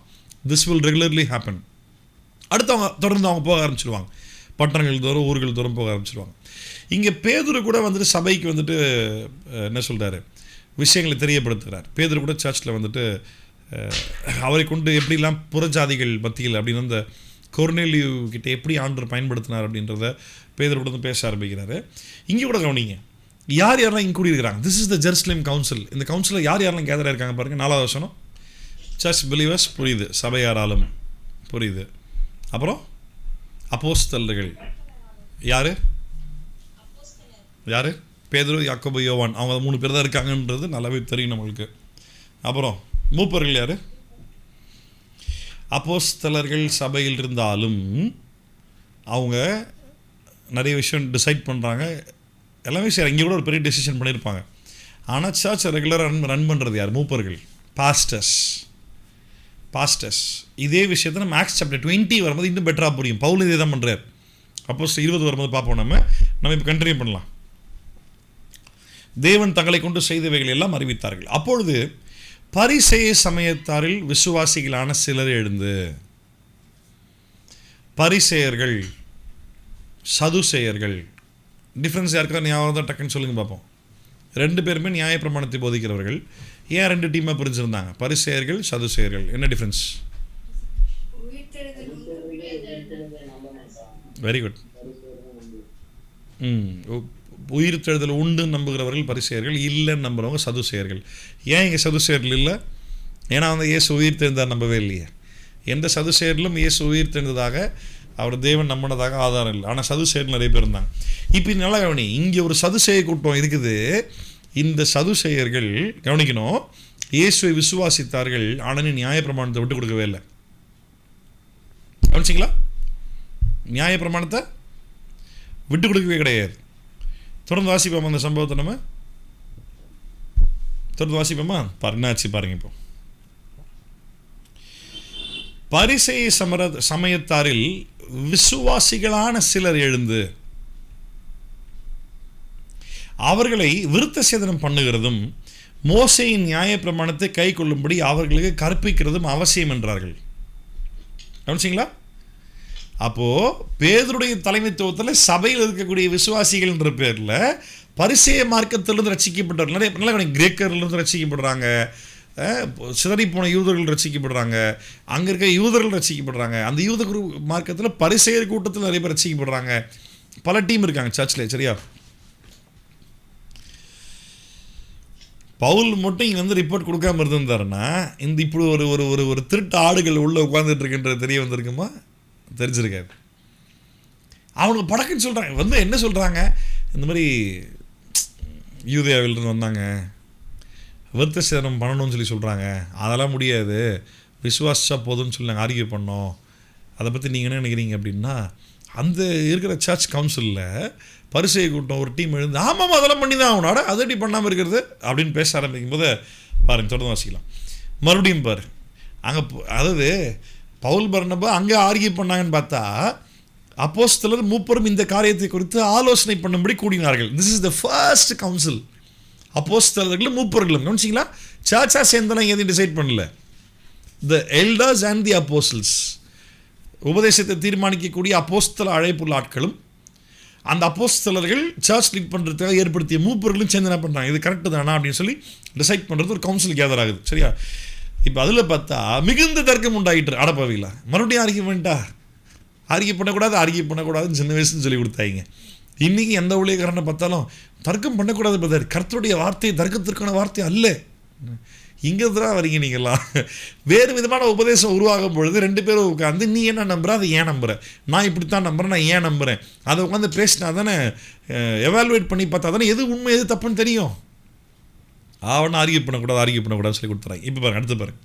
மிகுந்த தர்க்கம் உண்டான பொழுது பேதுரு எழுந்து அவர்களை நோக்கி, சகோதரரே, நீங்கள் அறிந்திருக்கிறபடி புறஜாதியார் என்னுடைய வாயினாலே சுவிசேஷ வசனத்தை கேட்டு விசுவாசிகள் ஆகும்படி தேவன் அநேக நாட்களுக்கு முன்னே உங்களில் ஒருவனாக என்னை தெரிந்து கொண்டார். இது எதை பற்றி, எந்த சம்பவத்தை பற்றி சொல்றாரு தெரியும்ல? கொர்நேலியு வீட்டில் நடந்த சம்பவம் இல்லை? எஸ்.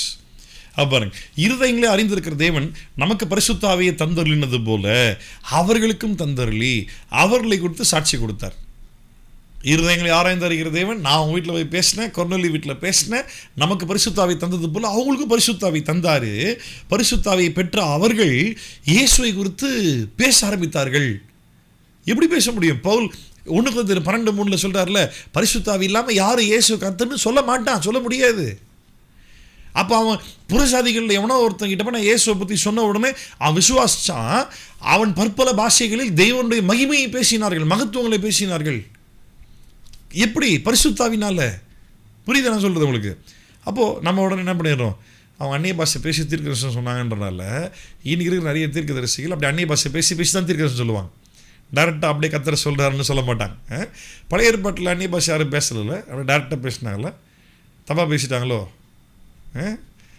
நம்ம ஆட்கள் இன்றைக்கி இருந்தால் தானியலை பார்த்து சொல்லியிருப்பாங்க, தானியலே நீ பெரிய ப்ராஃபிட்னு சொல்கிறீங்களா, ஓகே தான், அந்நிய பாஷையின் அடையாளத்தோடு நீங்கள் அபிஷேகம் பண்ணிருக்கிறீங்களா அப்படின்னு தானியலே கேட்டிருப்பாங்க நம்ம ஆட்கள். ஆமாம், சரி. பாருங்க, இவங்க தேவனுடைய ஆவியினால் நிரப்பப்பட்டு இந்த ப்ராஃபஸை த்ரூ த ஸ்பிரிட் அப்படின்னு ஒன்று அப்படி தீர்க்கதரிசனம் சொன்னாங்க அப்படின்னு ஒன்று பேதுருவே ஆண்டவர் உன்னை அங்கே கொண்டு போவார், இங்கே கொண்டு போவார் அப்படிலாம் இல்லை. தேவனுடைய மகத்துவத்தை பேச ஆரம்பிக்கிறாங்க. இயேசுவோட உயிர்த்தெழுதலை குறித்து பலமாய் சாட்சி கொடுக்கிறார்கள். விசுவாசித்த பொழுது பரிசுத்த ஆவியை பெற்றார்கள். பரிசுத்த ஆவியை பெற்ற புது நபர்கள், புதுசாக ரட்சிக்கப்பட்டவன், இது வரைக்கும் அவங்க போதிக்காத தெய்வத்துவத்தோட மகத்துவங்களை இவங்க ஆவியில் நிரம்பி பேச ஆரம்பிக்கிறாங்க. அதுதான் லிட்டரலாகவே நடக்குது. சரியா?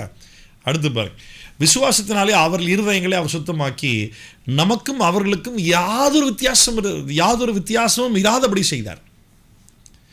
விசுவாசத்தினால அவர்கள் இருதயங்களை அவர் சுத்தமாக்கினார், நமக்கும் அவங்களுக்கு எந்த டிஃப்ரென்ஸும் இல்லை. இப்படி இருக்க நம்முடைய பிதாக்களாலும் நம்மாலும் சுமக்கக்கூடாது இருந்த நுகத்தடியை நீங்கள் சீஷர்களின் மேல் சுமத்துவது, சீஷர் கழுத்தின் மேல் சுமத்துவதினால் நீங்கள் தேவனை சோதிப்பானேன். இந்த வருஷம் மார்க் பண்ணிக்கோ, 15:10 அப்போஸ்தலர் 15:10 எல்லாம் மார்க் பண்ணிக்கங்க. ஏர்லி சர்ச்சில் மூப்பர்கள் அப்போஸ்தலர்கள் சேர்ந்து எடுத்த ஒரு decision. What is the question? What is the topic for the discussion? புதுசாக ரட்சிக்கப்படுறவர்களுக்கு நியாயப்பிரமாணத்தை போதிக்கலாமா வேண்டாமா? இன்றைக்கி பைபிள் சொல்லுதுன்ற பேரில் பழைய ஏற்பாட்டில் நியாயப்பிரமாணத்தின் உபதேசத்தை இன்றைக்கி சபையில் போதிக்கிறாங்க. கேட்டால் பைபிள் சொல்லுது, கர்த்தருடைய வார்த்தை சொல்லுது அப்படின்னு போதிக்கிறாங்கல்ல.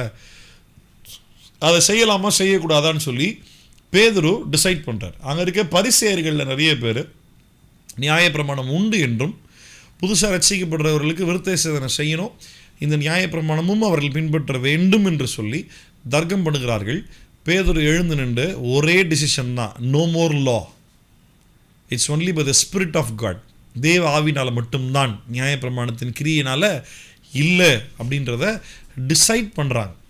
இன்றைக்கி பைபிள் சொல்லுது அப்படின்ற பேரில் கர்த்தருடைய வார்த்தை அப்படின்ற ஒரு பிம்பத்தில் இன்றைக்கும் பழைய ஏற்பாட்டிலிருந்து பைபிள் சொல்லுதுன்ற பேரில் இன்றைக்கி போதிக்கக்கூடிய போதகர்கள் யாரும் கிறிஸ்தவர்கள் அப்படின்னா கிறிஸ்துவை சார்ந்தவர்கள் அல்ல. அவங்க யூத மார்க்கத்தின் பரிசேயர்களை போல இவங்க கிறிஸ்தவ மதத்தினுடைய பரிசேயர்கள். அவ்வளோதான் வித்தியாசம். அகைன் இவங்களும் பரிசேய கூட்டம் தான், இதுவும் பரிசேய கூட்டம் தான். தன்னுடைய கிரியைகளால் நீதிமான் ஆக முடியும் என்று நம்புகிற பரிசேய கூட்டம். அது யூதேய நாட்டு இஸ்ரவேல் நாட்டில் வாழ்ந்த பரிசேய கூட்டம். இது இந்தியாவில் இருக்கிற பரிசேய கூட்டம். ஆமாம், ஒரே ஐடியாலஜி தான் எல்லாமே. சரியா? முக்கியமான வசனம் 10வது வசனம். நான் புறஜாதிகள் மத்தியில் போனேன், இயேசுவை பற்றி பேசினேன், நமக்கு தந்தது போலவே அவர்களுக்கும் பரிசுத்தாவே இயேசு தந்தார், அவங்களும் தேவனுடைய மகத்துவத்தை பேசுகிறாங்க. அதனால நம்முடைய இருதயத்தை சுத்தமாக்கியது போல அவங்க இருதயத்தையும் தேவன் சுத்தமாக்கினார். அதனால நமக்கும் புறஜாதிகளுக்கும் எந்த வித்தியாசமும் கிடையாது. அதனால விசுவாசத்தால் தேவன் நீதிமானாக்குறாருல. நீங்கள் புதுசாக ரட்சிக்கப்படுறவங்க கழுத்தில் என்ன சொல்கிறார்? நம்முடைய பிதாக்களாலும் நம்மாலும் சுமக்கக்கூடாது இருந்த நுகத்தடியை. நியாயப்பிரமாணம் அப்படின்றதுக்கு நுகத்தடி அப்படின்ற ஒரு மெட்டஃபரிக்கல் டேர்ம் இருக்குது. மெட்டஃபர் அப்படின்னா உருவகப்படுத்தி சொல்லக்கூடிய வார்த்தை, ரைட்டா? ஆமாம், நியாயப்பிரமாணம்னு சொன்னால் மெட்டஃபர்னு சொல்லுவாங்க. ஸோ இது நுகத்தடின்னு சொல்கிற வார்த்தை, நியாயப்பிரமாணத்தை நுகத்தடின்னு. ஏசாயா 10:27 பாருங்கள். ஏசாயா 10:27 பாருங்கள். அந்நாளில் உன் தோழி நின்று அவன் சுமையும். 9ஆம் அதிகாரத்தில் என்ன சொல்கிறார்? ஏசாயா 9:6 என்ன சொல்கிறார்? ஏசாயா, நமக்கு ஒரு பாலகன் பிறப்பார், குமாரன் கொடுக்கப்படுவார், கர்த்தத்துவம் ஒரு தோளின் மேல் இருக்கும், அவர் நாமம் அதிசயமானவர், ஆலோசனை கர்த்தர், வல்லமை உள்ள தேவன், நித்திய பிதா, சமாதான பிரபு எனப்படும். ரைட்டா? இப்போ 9ஆம் அதிகாரம் கண்டினியூ பண்ணி 10ஆம் அதிகாரம் ஏசாயா யாரை பற்றி பேசிக்கிட்டு இருக்காரு? இயேசுவை பற்றி, மேசியாவோட பிறப்பை பற்றி. அந்நாளில் அவர்கள் தோளி நின்று அவன் சுமையும், உன் கழுத்து நின்று அவன் நுகமும் நீக்கப்படும். என்ன சுமை, என்ன நுகம்? அவர் மேலே சுமத்தப்பட்ட நுகம் சுமை எது? அதை நீக்க வேணும் சொல்லி எப்படி சொல்றாரு? தொடர்ந்து வாசிங்க. அபிஷேகத்தினால் நுகம் முறிந்து போகும். What is anointing? தரித்திரருக்கு சுவிசேஷம் அறிவித்து நுகத்தடியை சுமந்து நீதிமான் ஆக முடியாமல் பாவ பாரத்தில் இருந்த யாராக இருந்தாலும் இயேசு மூலமாய் வாக்குத்தத்தம் பண்ணப்படுகிற பரிசுத்தாவை பெறுவதினால் இந்த நுகத்தடி உடைந்து போகும். அதுதான் ப்ராஃபிட்டிக்கல் வேர்டு. ஏசாயா சொன்ன தீர்க்கதரிசனமே அதுதான். அந்நாளில், எந்த நாளில்? உனக்கு ஒரு பாதகன் கொடுக்கப்படுவார், பிறப்பார்ல அந்த நாளில், அவர் சிலுவையில் மரிப்பார்ல அந்த நாளில். எவ்வளோ தெளிவாக இருக்கு பாருங்க. அந்த நுகம் எப்படி முறியும்? இவர் இந்த நுகம்னு சொல்லி எதை சொல்கிறார்? நியாயப்பிரமாணத்தை சொல்கிறார். அந்த நுகம் முறிக்கப்படும். எப்படி முறிக்கப்படும்? எப்படி உடஞ்சி போகும்? நுகம்ன்ற தமிழ் வார்த்தைக்கு மீனிங் தெரியும்ல, பலமுறை சொல்லியிருக்கேன். ஞாபகம் இருக்கா? நுகம்னு என்னது? வண்டி லோடு இழுக்கிறது, மாடுடைய கழுத்தில் கட்டை வைப்பாங்கள்ல, அந்த கட்டையை தான் அது இழுத்துட்டு போகும். அந்த கட்டையிலிருந்து ஒரு பெரிய கட்டை இப்படி வண்டி கட்டியிருப்பாங்கள்ல, லோடு போடுவாங்கள்ல மாட்டு வண்டிக்கு, அந்த கழுத்தில் வைக்கக்கூடிய கட்டை தான் நுகத்தடி. தடினா தடி, கட்டை. நுகம் அப்படின்னா வெயிட்டு, கட்டை, வெயிட்டாக ஒரு கட்டையை கழுத்தில் வைப்பாங்க. அந்த கட்டையை பேஸ் பண்ணி தான் ஒரு பெரிய வெயிட்டே இருக்குதாங்க. சரியா? அபிஷேகத்தால் நுகம் முறிந்து போகும். எவ்வளோ அழகாக இங்கே ஏசாயா தீர்க்கதரிசி ப்ராஃபட்டிக்கலாக சொல்லிட்டாரு பாருங்க. இப்போ அதே விஷயத்தை இங்கே அப்போஸ்தலனாகிய பேதுரு சொல்லிட்டு இருக்கிறாரு. இப்படி இருக்க நம்முடைய பிதாக்களாலும் நம்மாலும் சுமக்கக்கூடாதிருந்த நுகத்தடியை சீஷர் கழுத்தின் மேல் சுமத்துவதினால் நீங்கள் தேவனை சோதிப்பானேன். எந்த சீஷர்கள்? 12 சீஷர்களா? இப்போ எந்த சீடர்களை பற்றி இங்கே பேசிகிட்டு இருக்கிறாங்க? புறஜாதிகள் மத்தியில் போய் ஊழியம் பண்ணி பவுல் ரிப்போர்ட் சொல்கிறாரு, யாரும் ஏற்றுக்க தயாராக இல்லை, ரட்சிக்கப்பட்டாங்கன்றது கேட்டு சந்தோஷப்படுறாங்க. ஆனால் அவங்களுக்கு என்ன விட்டுறக்கூடாது? நியாயப்பிரமாணத்தை விட்டுறக்கூடாது, திருப்பி சொல்லி கொடுத்து தான் ஆகணும். புறஜாதி இருந்தாலும் விருத்த சேரம் பண்ணி தான் ஆகணும் அப்படின்னு சொல்லி அங்கே ஒரு பரிசை கூட்டத்தார் சபையில் ரட்சிக்கப்பட்டவன்ற பேரில் இருக்கிறான். அவன் எழுந்து சொல்ல ஆரம்பிக்கும் பொழுது பேதுரு அவருடைய அனுபவத்திலிருந்து, இல்லை பேதுருவை கர்த்தர் நடத்திய விதத்தை வைத்து பேதுரு இங்கே சொல்ல ஆரம்பிக்கிறாரு, நான் தான் முதல்ல புறஜாதிக்கிட்ட சொன்னேன், ஏன் மூலமாக தான் புறஜாதியை கர்த்தர் ரட்சிப்பில் வழிநடத்தினாரு. இதே பரிசுத்தாவி அவங்களுக்கும் தேவன் தந்தார். நமக்கு அவங்களுக்கு ஒரு டிஃப்ரென்ஸும் இல்லை. கர்த்தர் செஞ்சார். நம்மளுடைய இருதயங்களை சுத்தமாக்கியது போலவே அவர்கள் இருதயங்களை தேவன் சுத்தப்படுத்தினார். ஒரு டிஃப்ரென்ஸும் கிடையாது. தெளிவாக சொல்லிட்டாரு. அப்படின்னா சொல்கிறார், என்ன டிசிஷன் பண்ணுறாங்க? நீ இப்படி பண்ணினா நீ ஆண்டவர் டெஸ்ட் பண்ணுற. நீ என்ன பண்ணுற? ஆண்டவரை வசனம் நியாயப்பிரமாணம் என்னத்தமா சொல்லுது? உன் தேவனாய் கர்த்தரை பச்சை பறந்திருப்பாயாக. Don't test your God. நீ கர்த்தரை சோதிக்காத, அது பாவம். அவர் ஒத்துக்க மாட்டார், போட்டு தள்ளுருவார். உண்மை சொல்லப்படாது தான்.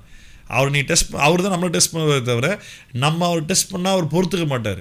அவருடைய பொசிஷன் அவர் விட்டு கொடுக்கவே மாட்டார். சரியா? எவ்வளோ ஸ்ட்ராங்காக பேதுரு பேசுகிறார். நீ தேவனை சோதிக்கிற, நீ கர்த்தராகிய இயேசு கிறிஸ்துவின் கிருபையினாலே அவர்கள் ரட்சிக்கப்படுகிறது எப்படியோ அப்படியே நாமும் ரட்சிக்கப்படுவோம் என்று நம்பி இருக்கிறோமே. இப்போ எந்த அளவுக்கு எவிடன்ஸாக பேசுகிறேன்? கர்த்தராகிய இயேசுவின் கிருபையினால அவங்க ரட்சிக்கப்படுற மாதிரி நாமும் ரட்சிக்கப்படுவோம்டா. எப்படி சொல்லலாம்? ஆக்சுவலாக நம்ம தான் முதல் ரட்சிக்கப்பட்டோம். நம்ம தான் போய் அவங்களுக்கு பரிசுத்தாவை இயேசுவை பற்றி பிரசங்கம் பண்ணுறோம். நம்மை போல் அவங்க ரசிக்கப்படுறாங்கன்னு சொல்லணும். ஆனால் புறஜாதிகளும் நாமும் ஒரே போல தான், ஒரு டிஃப்ரென்ஸும் இல்லைன்றதை புரிய வைக்கிறதுக்காக அவங்க எப்படி ரசிக்கப்படுறாங்களோ அதே போல் நாம் ரசிக்கப்படுவோம். எவ்வளோ பெரிய டிசிஷன் பாருங்கள். அப்பொழுது கூடி வந்திருந்த யாவரும் அமைந்திருந்து அப்படின்னா சைலண்ட் ஆயிட்டாங்க. பர்னபாவும் பவுலும் தங்களை கொண்டு தேவன் புறஜாதிகளுக்குள்ளே செய்த அடையாளங்களையும் அற்புதங்கள் யாவையும் விவரித்து சொல்ல கேட்டார்கள். இதே மாதிரி ஒரு அனுபவம் பேதுரு ஏற்கனவே நடந்திருக்கா இல்லையா? கொர்நேலியு வீட்டில் போய் எப்படி நீ புறஜாதி கூட உட்காந்து சாப்பிட்லான்னு சொல்லி இவங்க பெரிய பிரச்சனை பண்ண பொழுது பேதுரு, எனக்கு சகோதரர்களே எனக்கு விவரித்து சொல்வதுக்கு டைம் கொடு, என்ன ஆச்சுன்னு நான் சொல்கிறேன்னு எக்ஸ்பிளைன் பண்ணி ஃபுல்லாக சொன்னானா இல்லையா? பேதுரு சொல்லிட்டு என்ன சொன்னார்? தேவன் அவர்களுக்கு பரிசுத்தாவை தரும்பொழுது தடுக்கிறதுக்கு நான் யார் அப்படின்றார். ஏற்கனவே இந்த சம்பவம் நடந்துருச்சு, உங்களுக்கு தெரியும். ஆனால் ஏற்றுக்கொள்ள மனசு இல்லை. இதே பரிசேய கேட்டகரி இருக்கக்கூடிய கேட்டகரி அந்த ஐடியாலஜியில் இருக்கக்கூடிய ஊழியக்காரன் தான் இன்னைக்கு இருக்கிறான். தெரியும், ஏற்றுக்கவே மாட்டாங்க. தெரியாதுன்னு கிடையாது, நல்லாவே தெரியும். தே வில் நாட் அக்செப்ட், ஏற்றுக்க மாட்டாங்க. இப்போது இதை பேதுரு டிசைட் பண்ணிட்டாரா? பேதுரு தாண்டி இங்கே பேசுறதுக்கு யாரும் இருக்கா? யாரும் கிடையாது. பேதுருவை பார்த்தா இயேசு சொல்கிறாரு, பேதுருவே நீ பேதுருவாக இருக்கிறாய், இந்த கல்லின் மேல் என் சபையை கட்டுவேன், பாதாளத்தின் வாசல்கள் அதை மேற்கொள்வதில்லை சொல்கிறாரு இல்லையா? ஆமாம். இப்போ பேதுருக்கு அகைன்ஸ்டாக யாரும் பேச வாய்ப்பு இல்லை. ஆனால் இங்கே ஒருத்தர் புதுசாக ஒருத்தர் இங்கே வாயை திறக்கிறார். என்ன வாயை திறக்கிறார்? யார் அவர்? வாசிக்கலாமா? அவர்கள் பேசி முடித்த பின்பு யாக்கோபு அவர்களை நோக்கி, பேதுரு ஃபைனல் டிசிஷன் சொல்லிட்டார்ல, எல்லாரும் அமைதியாயிட்டாங்களே, பிரச்சனை இல்லைல்ல. பேதுரை தாண்டி உள்ள பூந்து ஒருத்தர் பேசுகிறாரு, அதை தாண்டி பேதுரு எதுவுமே பேசாமல் பேதுரு அமைதியாகிறாரு. அப்படி இம்பார்ட்டன்ஸ் தர அளவுக்கு யார் இவர்? பார்ப்போமா? வாசிக்கலாம். யாக்கோபு தான். அவர்கள் பேசி முடித்த பின்பு யாக்கோபு அவர்களை நோக்கி, சகோதரரை எங்களுக்கு செவி கொடுங்கள். என்ன அழகாக ஸ்டார்ட் பண்ணுற பற்றியா? எங்களுக்கு பேதுரையும் கூட சேர்த்துக்கிறார். இது மோஸ்ட்லி இந்த ஆர்கியூ பண்ணும்போது இந்த மாதிரி சம்பவங்கள் நடக்கும். நம்ம ஐடியாவில் இல்லாத ஒருத்தன் நம்ம கூட சேர்ந்துக்கிட்டு அவர் சொல்கிறதாங்க நானும் சொல்கிறேன் அப்படின்னு போகிற போக்கில் சொல்லுவான். நம்மளும் ஒரு மனித நேயம் மனிதாபிமானம் எப்படி படக்குன்னு இல்லைன்னு சொல்கிறது, நாகரிகம், அமைதியாக இருப்போம். அமைதியாக இருக்கக்கூடாது. அவ்வளோ புதர் ஒரு சரிங்க, என்னையும் சேர்த்து சொல்லுகிறீங்க, நான் சொன்னது வேறு, நீங்கள் சொல்கிறது வேறுன்னு அங்கேயே ஸ்டாப் பண்ணிடணும். என்ன அழகாக ஸ்டார்ட் பண்ணுறாரு பாருங்க. சகோதரரை எங்களுக்கு எப்படி ஸ்டார்ட் பண்ணுவார், எப்படி முடிப்பார் மட்டும் பாருங்க. நீ சகோதரரை எனக்கு செவி கொடுங்கள். சகோதரரே எனக்கு செவி கொடுங்கள். தேவன் புறஜாதிகளில் நின்று தமது நாமத்திற்காக ஒரு ஜனத்தை தெரிந்து கொள்ளும்படி முதல் அவர்களுக்கு கடாட்சித்தருளின விதத்தை சிமியோன் விவரித்து சொன்னாரே. சிமியோன் யார்? சிமியோன் பேதுரு. சரியா? அதற்கு தீர்க்கதரிசிகளுடைய வாக்கியங்களும் ஒத்திருக்கிறது. ஃபர்ஸ்ட் அப்ரூவ் பண்ணிடுறார். கரெக்டாக சொல்லிட்டாருப்பா. Yes, it is correct. எப்படி எனில், மற்ற மனுஷரும் என்னுடைய நாமம் தரிப்பிக்கப்படும் சகல ஜாதிகளும் கர்த்தரை தேடும்படிக்கு நான் இதற்கு பின்பு திரும்பி வந்து விழுந்து போன தாவீதின் கூடாரத்தை மறுபடியும் எடுப்பித்து அதிலே பழுதாய் போனவைகளை மறுபடியும் சீர்படுத்தி அதை செவ்வையாக நிறுத்துவேன் என்று இவைகளை எல்லாம் செய்கிற கர்த்தர் சொல்லுகிறார் என்று எழுதியிருக்கிறது. உலக தோற்றம் முதல் தேவனுக்கு தம்முடைய கிரியைகள் எல்லாம் தெரிந்திருக்கிறது. ஆதலால் புறஜாதிகளில் தேவனிடத்தில் மனம் திரும்புகிறவர்களை கலகம் பண்ணலாகாதென்று. கவனிச்சிங்களா? புறஜாதிகளுக்கு யார் நியாய பிரமாணத்தை இங்கே உட்காந்து சொல்லிக் கொடுக்குறானோ அவன் என்ன பண்ணுறான்? அவங்கள கலக பண்ணுறான். சரியா? என்ன பண்ணுறான்? கலங்க பண்ணுகிறார்கள். இங்கே யாக்கோபு திருப்பி சொல்கிறாரு, அவர்களை கலங்க பண்ணக்கூடாது என்றும் விக்கிரகங்களுக்கு படைத்த அசூசியானவைகளுக்கும் வேசித்தனத்திற்கும் நொறுங்குண்டு செத்ததற்கும் இரத்தத்திற்கும் விலகி இருக்கும்படி அவர்களுக்கு நாம் எழுத வேண்டும் என்று நான் தீர்மானிக்கிறேன். எடிப்பாட்டு, நான் பேதுரு தான் நினச்சேன், இவருன்னா புதுசாக உள்ள போது நான் டிசைட் பண்ணுறேன்றாரு.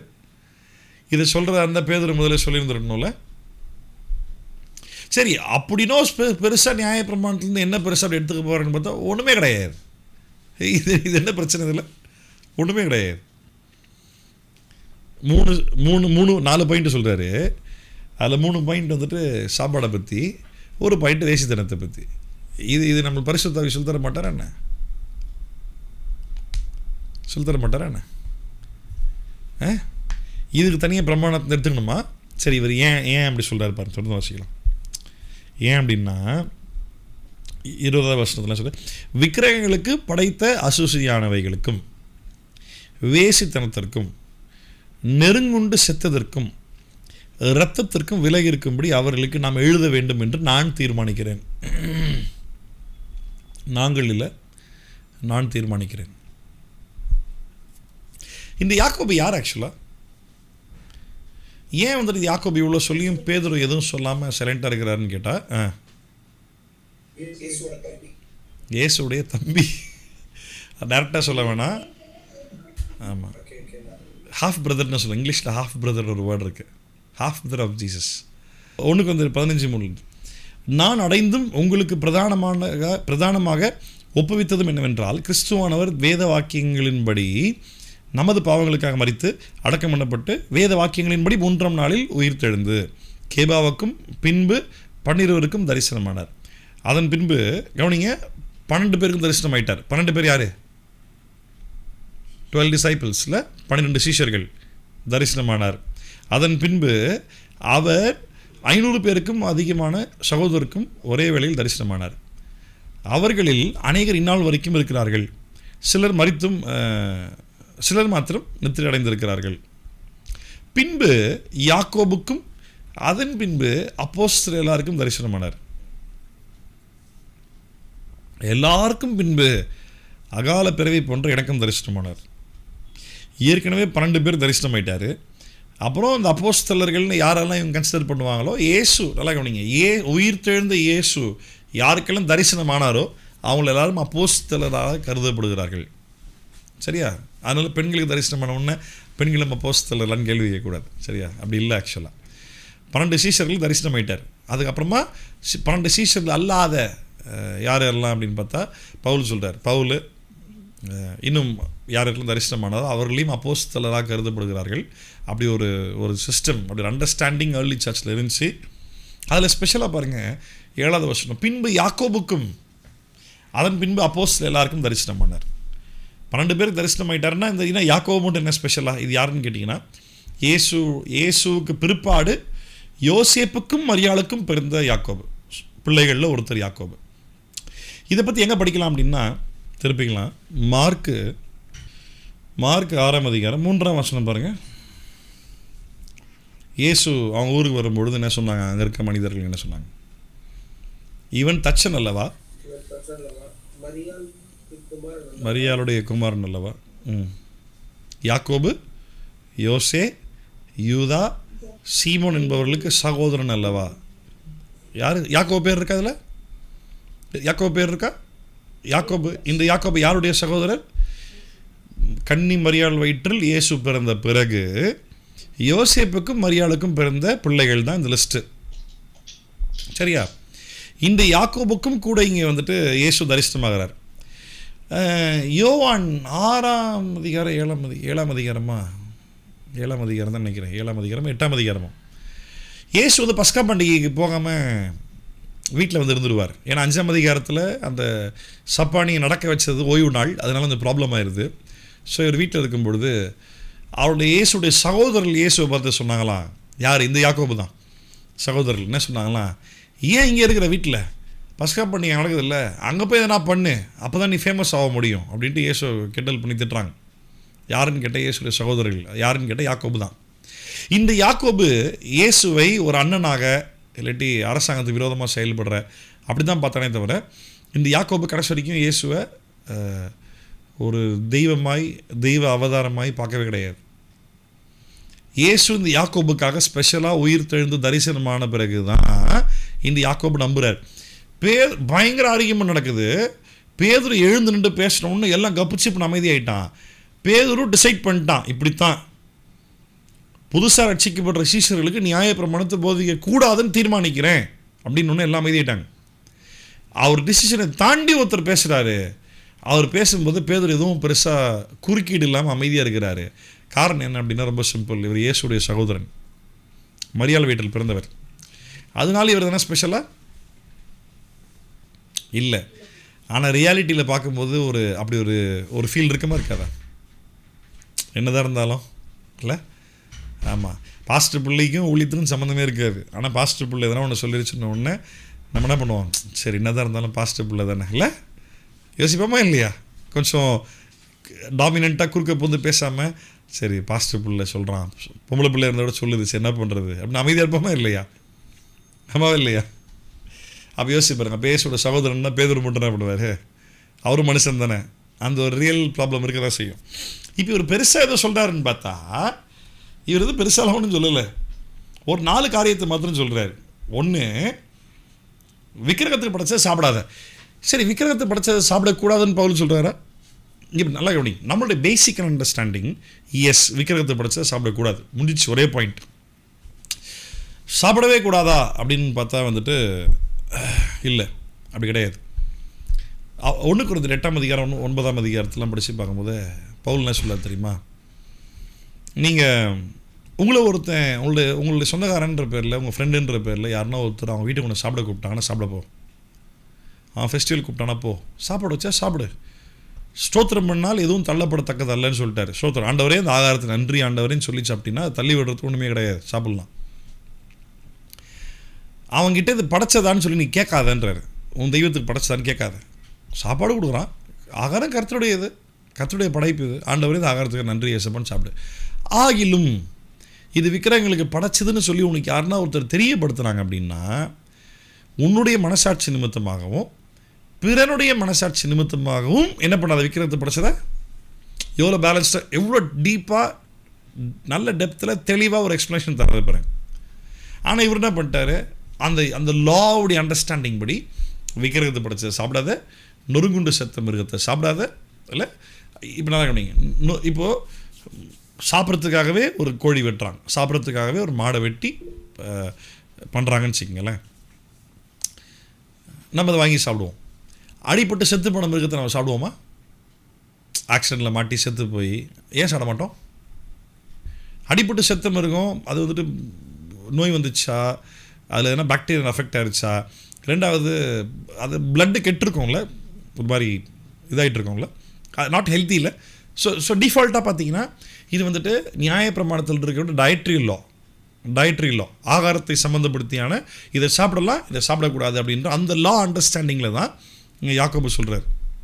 சரியா? ரத்தம் பூசிக்கக்கூடாது, ஓகே ஃபைன், ரத்தம் பூசிக்கக்கூடாது, நல்லாவே தெரியும் நம்மளுக்கு.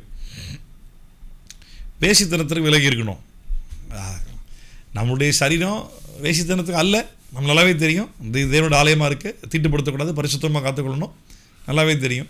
இப்போ இதெல்லாம் ஒரு நியாயமாக சொல்கிறாரோ? அப்பா இதெல்லாம் மறந்துடாதீங்கப்பா, யாராக இருந்தாலும் இந்த விஷயம் முக்கியம்ப்பா, கொஞ்சம் கவனத்தில் வச்சுக்கங்கப்பா, உங்கள் ஹெல்த், ஃபிசிக்கல் ஹெல்த்தும் உங்கள் ஸ்பிரிச்சுவல் லைஃபும் முக்கியம், கவனத்தில் வச்சுக்கோங்க அப்படி சொல்கிறாருன்னு பார்த்தா அப்படிலாம் சொல்லலை. அடுத்த வருஷம் பாருங்க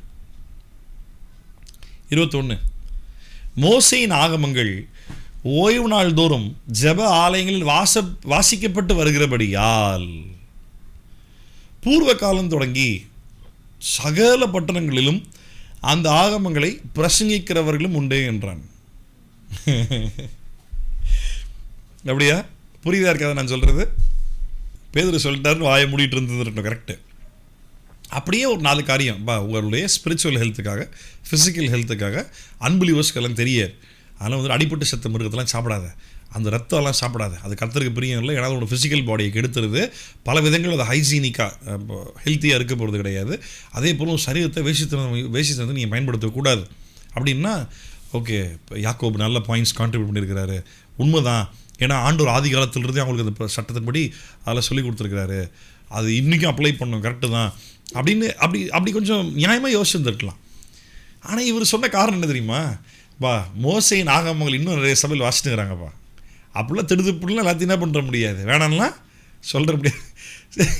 பாருங்கள் என்ன சொல்ல, மோசேயின் ஆகமங்கள் ஓய்வு நாள் தோறும் ஜெபாலயங்கள் வாசிக்கப்பட்டு வருகிறபடியால் பூர்வ காலம் தொடங்கி சகல பட்டணங்களிலும் இந்த ஆகமங்களை பிரசங்கிக்கிறவர்களும் உண்டு என்றான். இப்போ யாரை பிரசங்கம் பண்ணணும் சொல்லுங்கள்? மோசேயின் ஆகமத்தை பிரசங்கம் பண்ணணுமா இல்லை இயேசுவை பற்றி பிரசங்கம் பண்ணணுமா? இப்போ மோசேயின் ஆகமத்தை பிரசங்கம் பண்ணுறவனுக்காக இங்கே நான் பேலன்ஸ் பண்ண வேண்டிய அவசியம் இருக்கா? நம்ம தலைவர் யார், மோசேவா இயேசுவா? எபிரேயர் வாக்கியம் எழுதுறாரு, மோசேயிலும் இவர் பெரியவர் தானே எபிரேயர் வாக்கியம் எழுதுறாரு. என்னால் இங்கே யாக்கோபை ஏற்றுக்கவே முடியல என்னால். இது லாஸ்ட்டாக எவ்வளோ சூப்பராக பேலன்ஸ் பண்ணி முடிப்பார் தெரியுமா?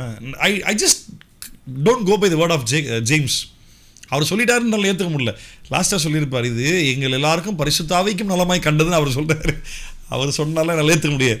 சரி பரவாயில்ல, நம்ம அப்படி போயிட்டோம் அப்படின்னா அப்படிங்கன்னா பைபிளில் ஒரு சில பகுதிகள் வேர்ட் ஆஃப் காட் நீங்கள் ஏற்றுக்கலையா அப்படின்ற கேள்வி வந்துடும். நம்ம அது ரொம்ப டீட்டெயில்டாக போக வேண்டாம், சும்மா ஒரு அண்டர்ஸ்டாண்டிங்காக சொல்கிறேன், ஜஸ்ட் கவனிங்க. நான் நீ கண்டிப்பாக டீப்பாக போக போகிறதில்ல, சரியா? அப்பொழுது தங்களில் சிலரை தெரிந்து கொண்டு பவுலோடும் பர்னபாவோடும் அந்தியோகியாவுக்கு அனுப்புகிறது அப்போஸ்தலருக்கும் மூப்பருக்கும் சபையார் எல்லாருக்கும் நலமாக கண்டது. அவர்கள் யார் என்றால் சகோதரரில் விசேஷித்தவர்களாகிய பர்சபா என்று மறுபெயர் கொண்ட யூதாவும் சீலாவுமே. யூதாவுக்கு இன்னொரு பேர் இருக்குது, பர்சபா என்ற யூதா, அப்புறம் சீலா. பவுலும் சீலாவும் சிறைச்சாலையில் ஜெபம் பண்ணி அஸ்திபாரம் அசைக்கப்பட்டுள்ள அதே சீலா தான். யூதாவும் சீலாவும் என்ன பண்ணுறாங்க பாருங்கள். இவர்கள் கையில் அவர்கள் எழுதி கொடுத்து அனுப்பின நிருபமாவது. இப்போ என்ன ஃபுல்லாக நம்ம படித்தோமோ அது திருப்பி ரிப்பீட் ஆக போது, வேகமாக படிக்கிறேன் கவனிங்க. என்ன எழுதி கொடுத்தாங்க? அப்போஸ்தலரும் மூப்பரும் சகோதரரும் ஆகிய நாங்கள் அந்தியோகியாவிலும் சீரியாவிலும் சிசிலியாவிலும் இருக்கும் புறஜாதி ஆகிய சகோதரருக்கு வாழ்த்தல் சொல்லி எழுதிய நிருபம் என்னவென்றால், எங்களால் கட்டளை பெறாத சிலர் எங்களிடத்திலிருந்து புறப்பட்டு நீங்கள் விருத்த சேதனம் அடைய வேண்டும் என்றும் நியாயப்பிரமாணத்தை கை கொள்ள வேண்டும் என்று சொல்லி உங்களை கலக்கி உங்கள் ஆத்துமாக்களை புரட்டினார்கள் என்று நாங்கள் கேள்விப்பட்டபடினாலே. மார்க் பண்ணிக்கோ, 15:24 மார்க் பண்ணிக்கோங்க. 15:24 முக்கியமான வசனம். The decision made in the council of Jerusalem by the leadership of Peter, James and John, and wrote it as a letter and sent to every churches happening there, running there. இருக்கிற எல்லா சபைகளுக்கும் அனுப்பப்பட்ட ஒரு வார்த்தை. என்ன decision பாருங்க. இன்றைக்கி இது சர்ச்சில் அவ்வளோ யாரும் சொல்லி தரதே இல்லை, அதுதான் பிரச்சனை.